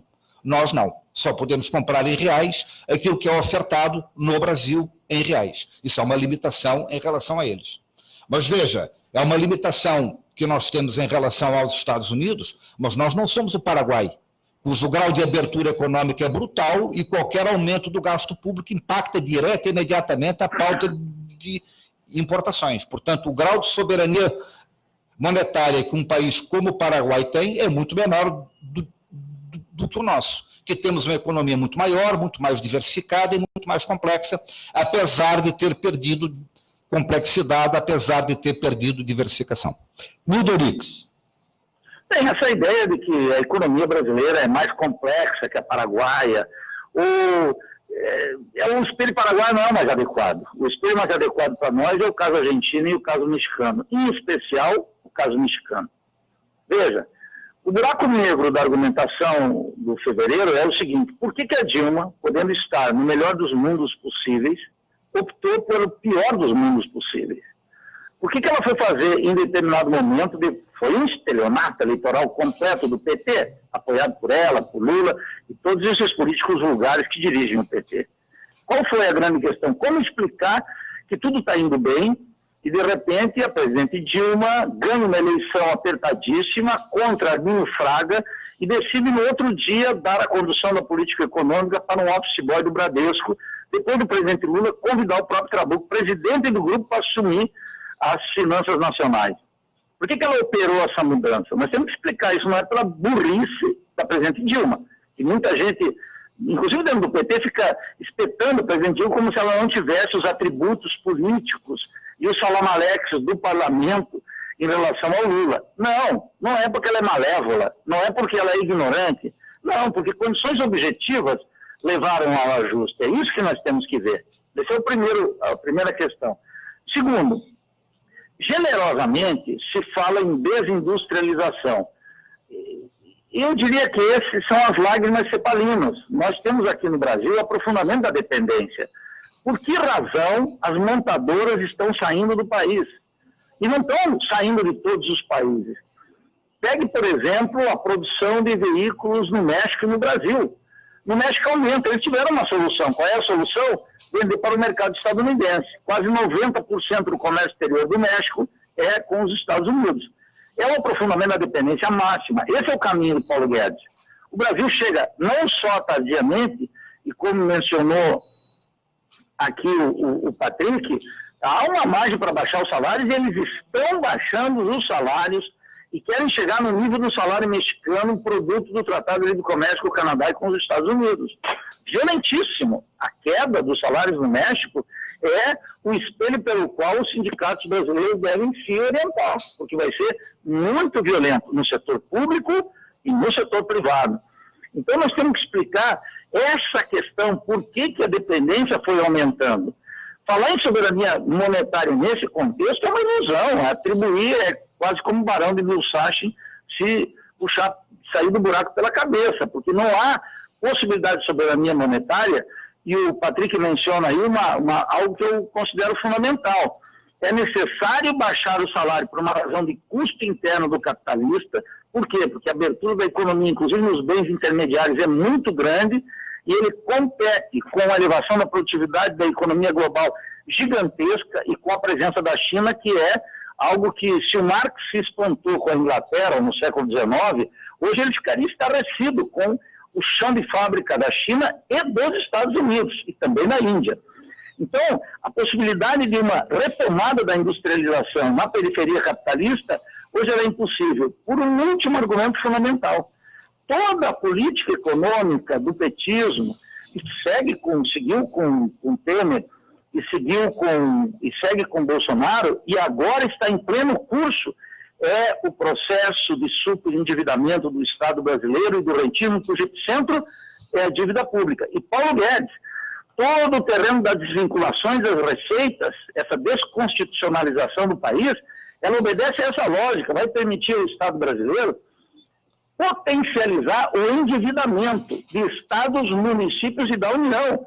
E é por isso que eles estão fazendo isso. É um assalto ao Estado gigantesco, aprofundamento da dependência e bye-bye São Bernardo do Campo. Aquele cinturão industrial que eu visitei ano passado, vendo lá galpões imensos, inclusive fazendo com que o Paulo Scaff, que é o presidente da Fiesp, ele se dedica hoje ao tráfico de lotes, quer dizer, tráfico no sentido de compra e venda, de galpões, e ele está metido na propriedade da terra, o presidente da Fiesp. Você veja que o grau de dependência nosso é gigantesco, isso pega na ciência e na tecnologia. Eu estava mencionando aqui os dados do Brasil. O Brasil não chegou nem a 3 milhões de unidades, o México já está chegando quase a 5 milhões de unidades de produção de veículos. É um abismo o que está acontecendo. Então, eu não alimento, portanto, nenhuma ilusão de que um governo, uma frente, etc., vai montar uma política econômica diferente, porque, como o Haddad está descobrindo, né, como o espiano sonolento que ele está descobrindo que, de fato, tem um problema. A burguesia brasileira, ela não é nacionalista, não é patriótica, e, portanto, ela não está interessada. O que a burguesia diz? Depois de mim, um abismo. E por isso que eles estão organizando um regime que é um regime próprio-fascista. Eles estão caminhando nessa direção, porque, obviamente, as condições da economia requerem um regime dessa natureza. Não há nada nesse terreno que se possa fazer dentro da ordem. A minha divergência, então, com o Fevereiro é essa. Possivelmente, se eu entendi a posição dele, ele acredita que dentro da ordem, com o governo eleito, com alguma legitimidade, retomando um pacto entre os trabalhadores, setores nacionalizantes, e dar uma racionalidade para uma burguesia que já possui uma, que está afundando o país, nós poderíamos sair do buraco. Eu descarto por completo essa possibilidade, não porque não fosse melhor, porque senão eu teria que explicar por que a presidente Dilma, podemos seguir naquele paraíso petista, com as imprecisões que o Fevereiro indica que diferenciaria a posição dele para a posição do Guido Mantega e dos governos anteriores, e de Palocci, por que ela abandonou essa política? Nós temos que explicar o que levou a Dilma a fazer um ajuste. Eu dizia antes aqui, disse no Faixa Livre várias vezes, tem duas propostas de ajuste na eleição de 2014. A via rápida, Aécio e Arminio Fraga. E a via lenta, que era Dilma e Guido Mantega. Mas nós encontramos o office boy do Bradesco na frente e a necessidade do ajuste que as forças impuseram ao governo. São forças sociais concretas. Aqui, o economista tem que abandonar o manual e ir para o conflito de classes e a política, que, em última instância, é onde se decide as coisas. Bom, Nildo, complementando a questão do câmbio, eu não vejo possibilidade de você ter soberania monetária se você não tem as transações cambiais centralizadas na figura do Banco Central. A gente ainda opera com o mercado cambial numa lógica mercadológica. O Estado intervém no mercado tentando fazer uma flutuação suja, mas na prática ele não tem absolutamente controle nenhum sobre a trajetória que o câmbio vai assumir. As forças de mercado conseguem determinar o preço cambial independentemente dos esforços do governo. A força do mercado global é superior à força do Banco Central brasileiro para determinar a taxa de câmbio. Agora, Patrick, só me permita algo. Você, eu estou de acordo contigo, agregaria só o que o Paulo Passarinho mencionou, né, que é o fato de conta de capitais aberta, dá uma liberdade ainda maior para essas forças que você bem identifica. Né? Certo? Não, de acordo. Mas agora, caminhando ainda sobre o que você falou, as montadoras estão deixando o Brasil, né? E também tivemos um fiasco no leilão de poços de exploração de petróleo no Brasil. Por que isso está se dando? Não tem demanda na economia brasileira. Essas empresas estão instaladas no Brasil exatamente para explorar a demanda do mercado interno. Se você não alimenta o sistema produtivo remunerando salários e os trabalhadores brasileiros, você não vai ter demanda no mercado interno e o desinteresse das montadoras e das multinacionais com relação ao Brasil vai ser crescente ao longo do tempo. Então, a tendência é que, com a redução da massa salarial brasileira, a gente venha a perder investimentos produtivos das empresas multinacionais. Então, até mesmo na relação com o externo, a gente vai sair prejudicado com o achatamento da massa salarial brasileira. Nildo, eu vou te interromper pelo seguinte. Nildo, eu vou te interromper pelo seguinte, eu sou obrigado a ir para um intervalo regulamentar, porque o Chiquinho já está rigorosamente aqui me olhando, e eu não quero brigar com ele, evidentemente, nem com vocês. Então, vou suspender por hora aqui a participação sua, Nildo, do Patrick, do Zé Luiz, e vamos ao intervalo. Já já a gente retorna.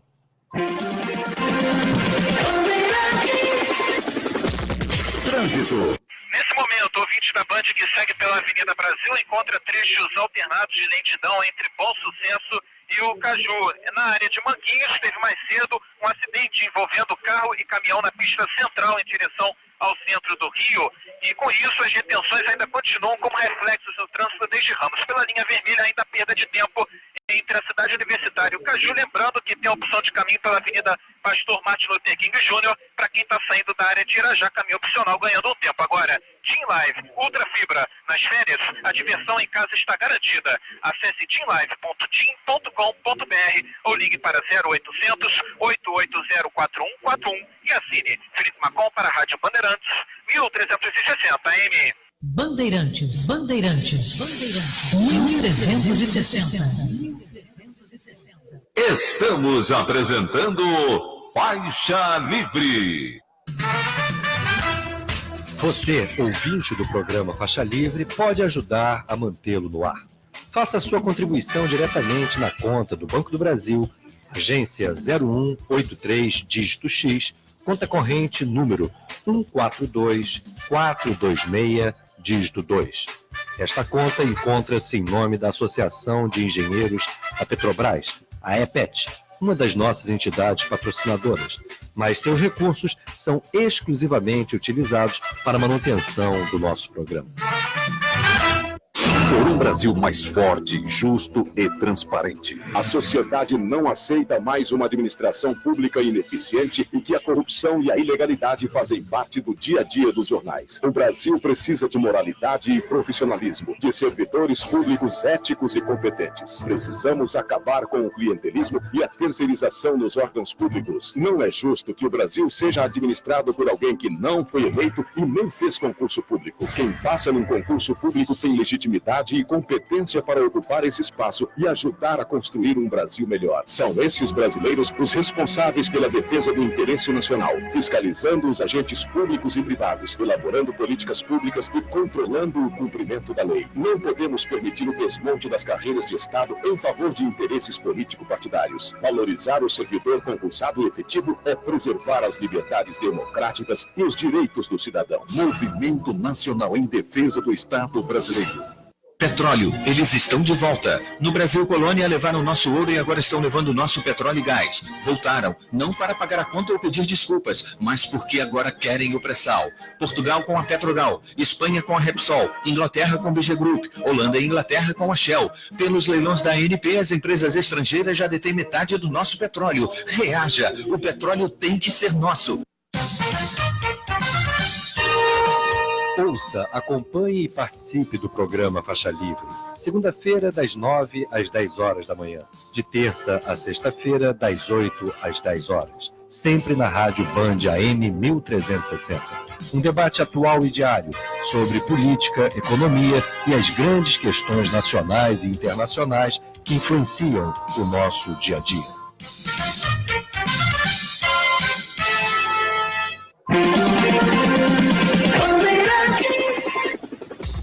Trânsito. Nesse momento, o ouvinte da Band, que vai passando pela área do gasômetro, encontra ainda lentidão na descida do elevado do gasômetro para a Avenida Francisco Bicalho. Vejo retenções em direção à Cidade Nova pela Avenida Francisco Bicalho. Agora, quem está vindo pela linha vermelha pode ganhar um tempo acessando a rampa de descida em direção ao Campo de São Cristóvão nessa manhã, vias internas do Campo de São Cristóvão, para ganhar um tempo evitando as dificuldades mais à frente do elevado Rufino Pizarro, que faz a ligação da linha vermelha com o elevado Paulo de Fronten. Volta às aulas Fast Shop. Aproveite nossas ofertas de tablets, impressoras, notebooks e mochilas. Confira mais ofertas no site ou no app.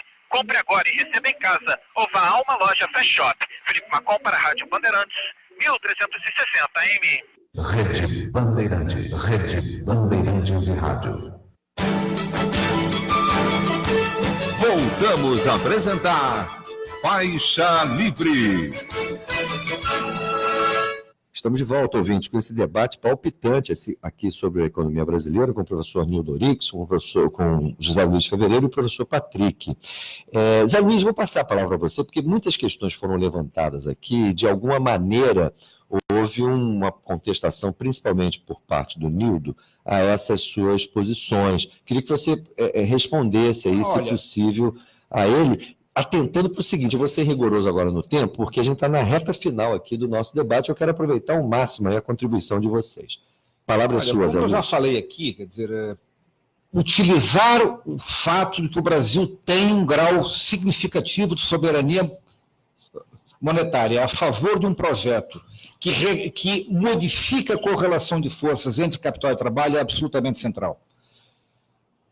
É algo que está absolutamente contra o projeto do Paulo Guedes, porque o Paulo Guedes, inclusive, tem feito algumas movimentações no sentido de dolarizar a economia brasileira. Tem sinalizado, por exemplo, a possibilidade de abrir contas em dólar no Brasil, a possibilidade de que se possa manter ativos em dólar aqui dentro, que é algo que nos coloca no perigoso rumo da Argentina. Acho que esse debate é central, porque a correlação de forças no mundo não nos abre expectativas de modificações na intensidade e no grau que gostaríamos. Mas qualquer modificação mais significativa pressupõe a alteração da correlação de forças na luta política e a capacidade de mobilizar milhões e milhões de trabalhadores em torno de um projeto. Nós só conseguiremos fazer isso se pudermos dar resposta a algumas demandas mais imediatas, e a principal delas é emprego. A segunda delas é segurança em relação a emprego, a aposentadoria, a direitos. Se nós não conseguirmos nos credibilizar com um programa que no curto prazo responda a isso, nós não temos base social mobilizável para defender um projeto de mudanças mais significativas. E só conseguiremos fazer isso se pudermos, a partir de ocuparmos posições de governo, ter uma política que nos possibilite recuperar o emprego e recuperar a renda. Porque é isso que nos dá a base social para mudanças mais estratégicas e mais profundas. Mas você vê um segmento da oposição ao neoliberalismo, com uma clareza de como responder a esse desafio? Uma parte do PSOL tem, outra parte não, mas uma parte tem. O pessoal não se dedica muito à questão econômica. Eu vejo o pessoal muito discutindo essas questões do modo de vida, liberdades individuais. Aí nós não estamos discutindo economia, aí estamos discutindo mídia, né? O que é notícia? Quando é que o PSOL é ouvido, quando é que os parlamentares do PSOL são ouvidos pela mídia? Quando se discute direitos humanos, quando se discute direitos civis, quando se discute a agenda econômica, a mídia não vai ouvir o PSOL. Não ouve o PSOL. Quando fazem aqueles debates no Globo News Painel, que até melhorou um pouquinho agora em relação ao horror que era antes, mas nenhum economista com posições próximas às nossas é ouvido. Há uma cortina de silêncio sobre posições que são contra o mainstream. Mas o problema, me parece, não é do PSOL, porque você mencionou o PSOL, eu me referi. Eu não vejo no campo da oposição nenhum ataque claro às bases que regem a economia brasileira, que são aquelas que foram, de alguma maneira, organizadas no governo Fernando Henrique. Eu vou lhe dar um exemplo. O projeto do deputado Glauber Braga, por exemplo, que transforma a União em empregador de última instância. Isso é absolutamente frontal, absolutamente uma contraposição frontal a tudo aquilo que foi erigido do governo Fernando Henrique Cardoso. É um projeto de lei. Sim, mas nós temos 10 deputados, a oposição é minoria. Vou lhe contar um segredo aqui. O projeto não será aprovado, viu? Não sei se você percebeu disso. Não será aprovado. Agora, dizer que não fazemos nada, não é verdade. O problema é que tem uma correlação de forças. E tem um bloqueio na mídia para qualquer ideia que se contraponha à lógica dominante. Eu sinceramente, Zé Luiz, o que eu percebo, eu quero até que o Nildo entre aqui nesse debate, o Patrick também. O que eu percebo é o seguinte: afora a turma que defende o rompimento com o sistema capitalista, a revolução, etc., no campo, vamos dizer, reformista, né, já que eu estou caracterizando o outro campo como rupturista, revolucionário, no campo reformista, eu não vejo nenhuma expressão política minimamente visível enfrentar a herança maldita dos anos 90. Isso significa o seguinte: a macroeconomia da liberalização financeira, as reformas constitucionais que afetaram o patrimônio do Estado, me refiro às privatizações, a questão referente à reforma administrativa do Estado. Ao contrário, eu vejo, inclusive, o Bresser Pereira fazendo o maior sucesso aí nas hostes petistas e até do PCdoB. Ontem a gente conversou aqui com Elias Jabbour, é um intelectual importante do PCdoB, ele fez menção ao Bresser Pereira, e é isso. Então, eu não vejo muito vigor nos setores da oposição no combate radical à herança dos anos 90. Como é que você vê isso, Mildo? Bem, eu acho que você não vê porque não existe. Veja, eu gosto muito do Glauber, e ele está fazendo um trabalho em defesa das estatais aí no Rio de Janeiro, que merece todo o nosso reconhecimento. Mas o projeto do Glauber é irreal, será derrotado, não porque tem uma maioria no Congresso, porque não tem forças sociais no país. Ele é completamente, nesse sentido, descabido, porque ele é mal concebido teoricamente e ele é historicamente superado. Esse é o ponto fundamental. O PSOL, eu sou membro também do Diretório Nacional do Partido, não tem um debate econômico. Nem a fundação nossa faz um debate econômico. O Fevereiro anotou bem. Questões de direitos humanos, as causas, o identitarismo, todas essas questões, a mídia exibe a nossa posição. Agora, se exibisse um debate, qual é a posição do PSOL sobre o desenvolvimento capitalista brasileiro, a miséria interna do nosso debate apareceria. A gente tem que ser muito claro do que está acontecendo. Não importa que eu, Fevereiro e mais alguns tenhamos acúmulo na questão econômica. O partido não tem, nem se dedica a isso. Agora, vamos ao ponto, ao núcleo racional do argumento do Fevereiro. Nós precisamos de uma política econômica para mudar a correlação de forças. Não, é o contrário. Não mudaremos a correlação de forças sem um novo radicalismo político. O que levou Paulo Guedes e a alteração da correlação de forças? Foi a aparição, a emergência na cena política brasileira de Bolsonaro, um proto-fascista, que se anuncia como antissistêmico, dizendo o seguinte: dentro do sistema não tem mais solução. Por isso que ele ataca o Congresso Nacional, que é de fato um covil de ladrões. Mas ele não tem um respaldo das classes dominantes nesse seu discurso pseudo-rupturista? Não, total, mas ele fez aí que está a lucidez. Mas não adianta a gente chamar o Bolsonaro de um grotesco, burro, Paulo Guedes de manualesco. Tem que se enfrentar com o terreno da política. E eles conseguiram, Paulo, uma coesão burguesa que vai da totalidade da burguesia industrial, do latifúndio que cresce, da mineração que cresce, das multinacionais, dos comerciantes. Os exemplos mais eloquentes é o governador de Minas, que é um comerciante, tem 15, 17 mil trabalhadores nas bases, ou o rapaz aqui de Santa Catarina que gosta da estátua de Nova York. Esses ridículos que estão aí do capital comercial, que a gente ridiculariza, eles precisam de uma abertura maior da economia. E, claro, os banqueiros com o epicentro da especulação, que é a dívida pública. A dívida pública implica em requerimentos cuja consequência mais clara é a austeridade sobre todos, o reino da austeridade, um reino de 1000 anos. Ajuste sobre Estado, sobre município, desvinculação da Receita da União, superendividamento do Estado, aumentar a exploração da força de trabalho, porque lá no México, o México é entre os 30 países da OCDE que tem o salário mais baixo, viu, Patrick? Então, a ideia, eu queria te dar esse dado que você naturalmente não ignora, que é o México também tem uma taxa de salário muito baixa, e nem por isso o mercado interno se ativa. Ao contrário, a pobreza extrema nas regiões agrícolas, inclusive de maneira muito mais eloquente, são violentíssimas no México, mas a economia exportadora funciona. Então nós chegamos numa encruzilhada, no limite da argumentação da macroeconomia. Qual é? Sem um novo radicalismo político que aponte para as massas uma saída à esquerda, nós não poderemos sequer, Paulo, aplicar um programa reformista ou um programa de viés distinto, ou se você quiser, na linha do José Luiz Fevereiro, se eu compreendi bem, um programa anti-neoliberal, um programa lá, Geringonça ou Pablo Iglesias, qualquer coisa que seja um keynesianismo mais organizado. Sem a mudança dessa correlação de forças, nós não vamos conseguir encantar as maiorias, as grandes massas trabalhadoras, essa classe trabalhadora que cresce vertiginosamente no Brasil, está órfã de uma referência de esquerda. Eu sou membro do PSOL e luto pelo partido, estamos organizando o nosso congresso e assinando tese, mas, concretamente, nós temos uma dificuldade objetiva. O PSOL tem que sair da ala do petismo, de Lula, esse político vulgar, praticar o novo radicalismo político, apontar para as maiorias uma alternativa. Quem sabe, nesse contexto, nós teremos uma chance de mudar a correlação de forças. E na mudança de correlação de forças, poder, então, pensar uma política econômica distinta, baseada em atores reais na sociedade brasileira. Caso contrário, 100 anos de solidão.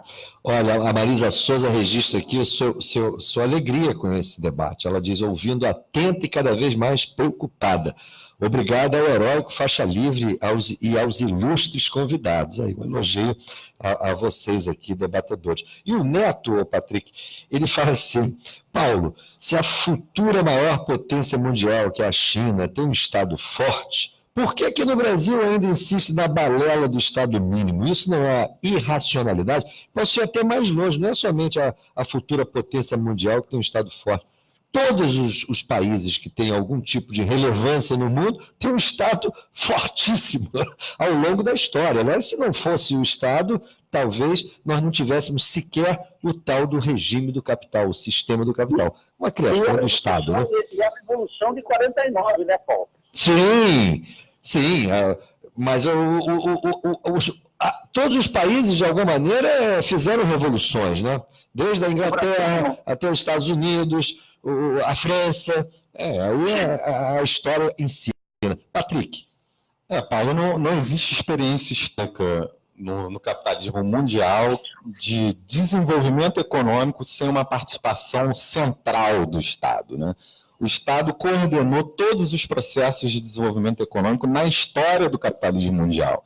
Então, você achar que vai alcançar o patamar de país desenvolvido por uma lógica exclusivamente mercadológica é uma falácia histórica.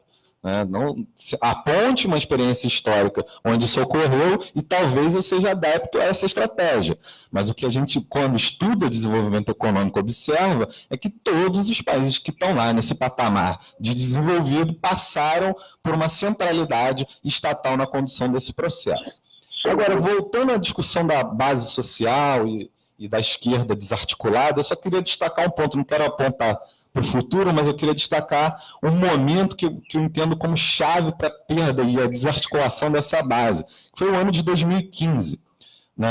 Eu acho que isso já deve ter sido muito falado nesse programa, mas no ano de 2015, o povo se sentiu traído pelo projeto adotado pela esquerda no poder.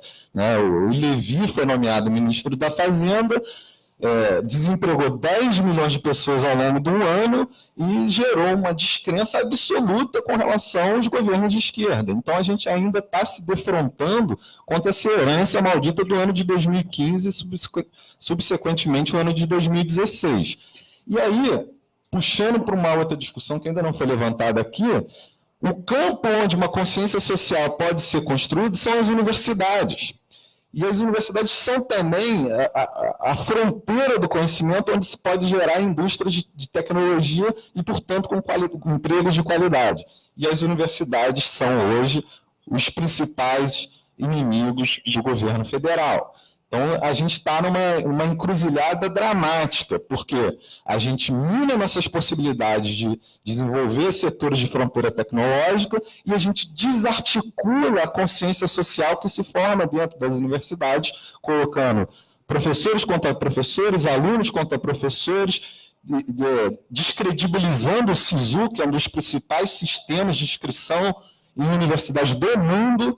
Então, a gente está vivendo um momento bastante complicado. Eu não consigo vislumbrar para frente uma articulação de base social num cenário desse tipo. Estamos sem ancoradouro para o pensamento científico e político. Zé Luiz. Então, falando sobre essa questão da correlação de forças, é evidente que um governo de esquerda não chegará ao poder em 2022 sem algum nível de alteração da correlação de forças. Nisso aí o Nildo está certo. O problema é, para fazer uma ruptura com o sistema, com a institucionalidade, a correlação de forças necessária é de uma outra natureza. Para conduzir um processo revolucionário, é preciso uma correlação de forças de uma outra natureza. E nenhuma força política será capaz de acumular base social para isso se não tiver demonstrado o que veio, se não tiver o que apresentar, se não tiver se legitimado socialmente, e não apenas ter tido uma maioria eleitoral, mas ter transformado essa maioria eleitoral numa força política ativa que lhe dê sustentação. Esse é o desafio. E nós não faremos isso até porque não haverá revolução sem um programa de reformas que faça esse acúmulo. Nós não vamos partir do quadro de hoje para uma revolução. Não há programa revolucionário que não tenha uma agenda de reformas que lhe permita acumular força. Esse é o debate central. Inclusive para ganhar credibilidade. Para ganhar credibilidade e capacidade de mobilização. E ainda destaco o seguinte, Zé Luiz, a esquerda, independentemente de estar ou não vinculada ao PT, a esquerda como um todo no Brasil, ela arca com o ônus dos fracassos do PT. Claro. Esse é o problema. Bateu na esquerda como um todo, independentemente de ser mais à esquerda, menos à esquerda. Se tem alguma coisa de esquerda, está comprometido no Brasil. Pode ser mais ou menos dos governos do Lula e da Dilma, mas eles são socialmente identificados com a esquerda. Portanto, o antipetismo é vir o anti-esquerda. É isso. Isso não tem saída em relação a isso. Não nos basta argumentar que está errado, que a gente era crítico, que nós pensávamos diferente. Agora já era. Não importa. Já era. Isso, do ponto de vista dos agentes políticos, dos agentes sociais, é tudo mais ou menos a mesma coisa. Nildo Rodrigues. Um minuto, porque eu estou de olho no relógio, hein? Tá bom, serei absolutamente breve. Eu com o Lula, eu não tomo um café na esquina mesmo que ele pague. Nada. O Lula representa um bloqueio da consciência de classe nos trabalhadores, nos de baixo, na imensa classe trabalhadora. O Lula turbina ideologias como de classe média, toda essa bobajada que ele fala todo dia. Ele quer ser o bom moço agora. E, sobretudo, quer dizer, ao ampliar essa consciência ingênua, ele fortalece o antipetismo hoje no Brasil. O antipetismo não é uma força consolidada em termos de anti-esquerda. Isso está comprovado. Quem chama antipetismo, logo, como anti-esquerda, não está percebendo que o petismo está sendo superado historicamente e é um fardo para nós de esquerda. Por último, eu entrei na política amparado por Rosa Luxemburgo. Portanto, sou um amante devoto das reformas. Não há reforma sem revolução. Mas eu aprendi, quer dizer, não há revolução sem reformas, mas eu aprendi também com a Rosa Luxemburgo e com o Lenin que não há reforma sem revolução. E o nosso problema hoje é uma estratégia revolucionária, porque o conjunto de reformas a gente já sabe o que fazer. Alguém tem dúvida do que fazer no campo? Alguém tem dúvida do que fazer nas finanças públicas? Nós reunimos um seminário grande com pensadores, o Patrício mencionou, gente da universidade fora dela, gente ilustre que nós temos, podemos tocar para frente. O grande problema é que não é mais o tema das reformas, é qual é o caminho da Revolução Brasileira. Esse é o tema estratégico bloqueado, sem o qual as universidades seguirão patrificativas, os partidos seguirão apenas de maneira decorativa, e nós continuaremos arrastando esse fardo histórico terrível contra a esquerda, que é o petismo. Nildo Rodrigues, Patrick Fontaine e José Luiz Fevereiro, muito obrigado pela contribuição, a aula que vocês nos deram aqui a respeito dessa verdadeira confusão em que estamos mergulhados. Confusão do seu ponto de vista econômico, confusão do seu ponto de vista político, confusão do seu ponto de vista social. Mas o debate é fundamental para que a gente não se perca justamente em meio a essas contradições, a essas dificuldades que estamos vivendo. Nesse sentido, vocês aqui ajudaram muito, me parece, a todos nós compreendermos um pouco mais a complexidade da nossa situação. Muito obrigado, portanto, a vocês, e eu agradeço também aos nossos ouvintes, a audiência que nos deram, a participação muito intensa aqui de vocês. E segunda-feira a gente se reencontra a partir das 9 horas da manhã, aqui mesmo na Rádio Bandeirantes AM 1360. Tenha um bom final de semana e até segunda. Aqui termina mais uma edição do Faixa Livre. Obrigado, ouvinte, você que participou. Obrigado a você que se limitou a nos ouvir. E até amanhã.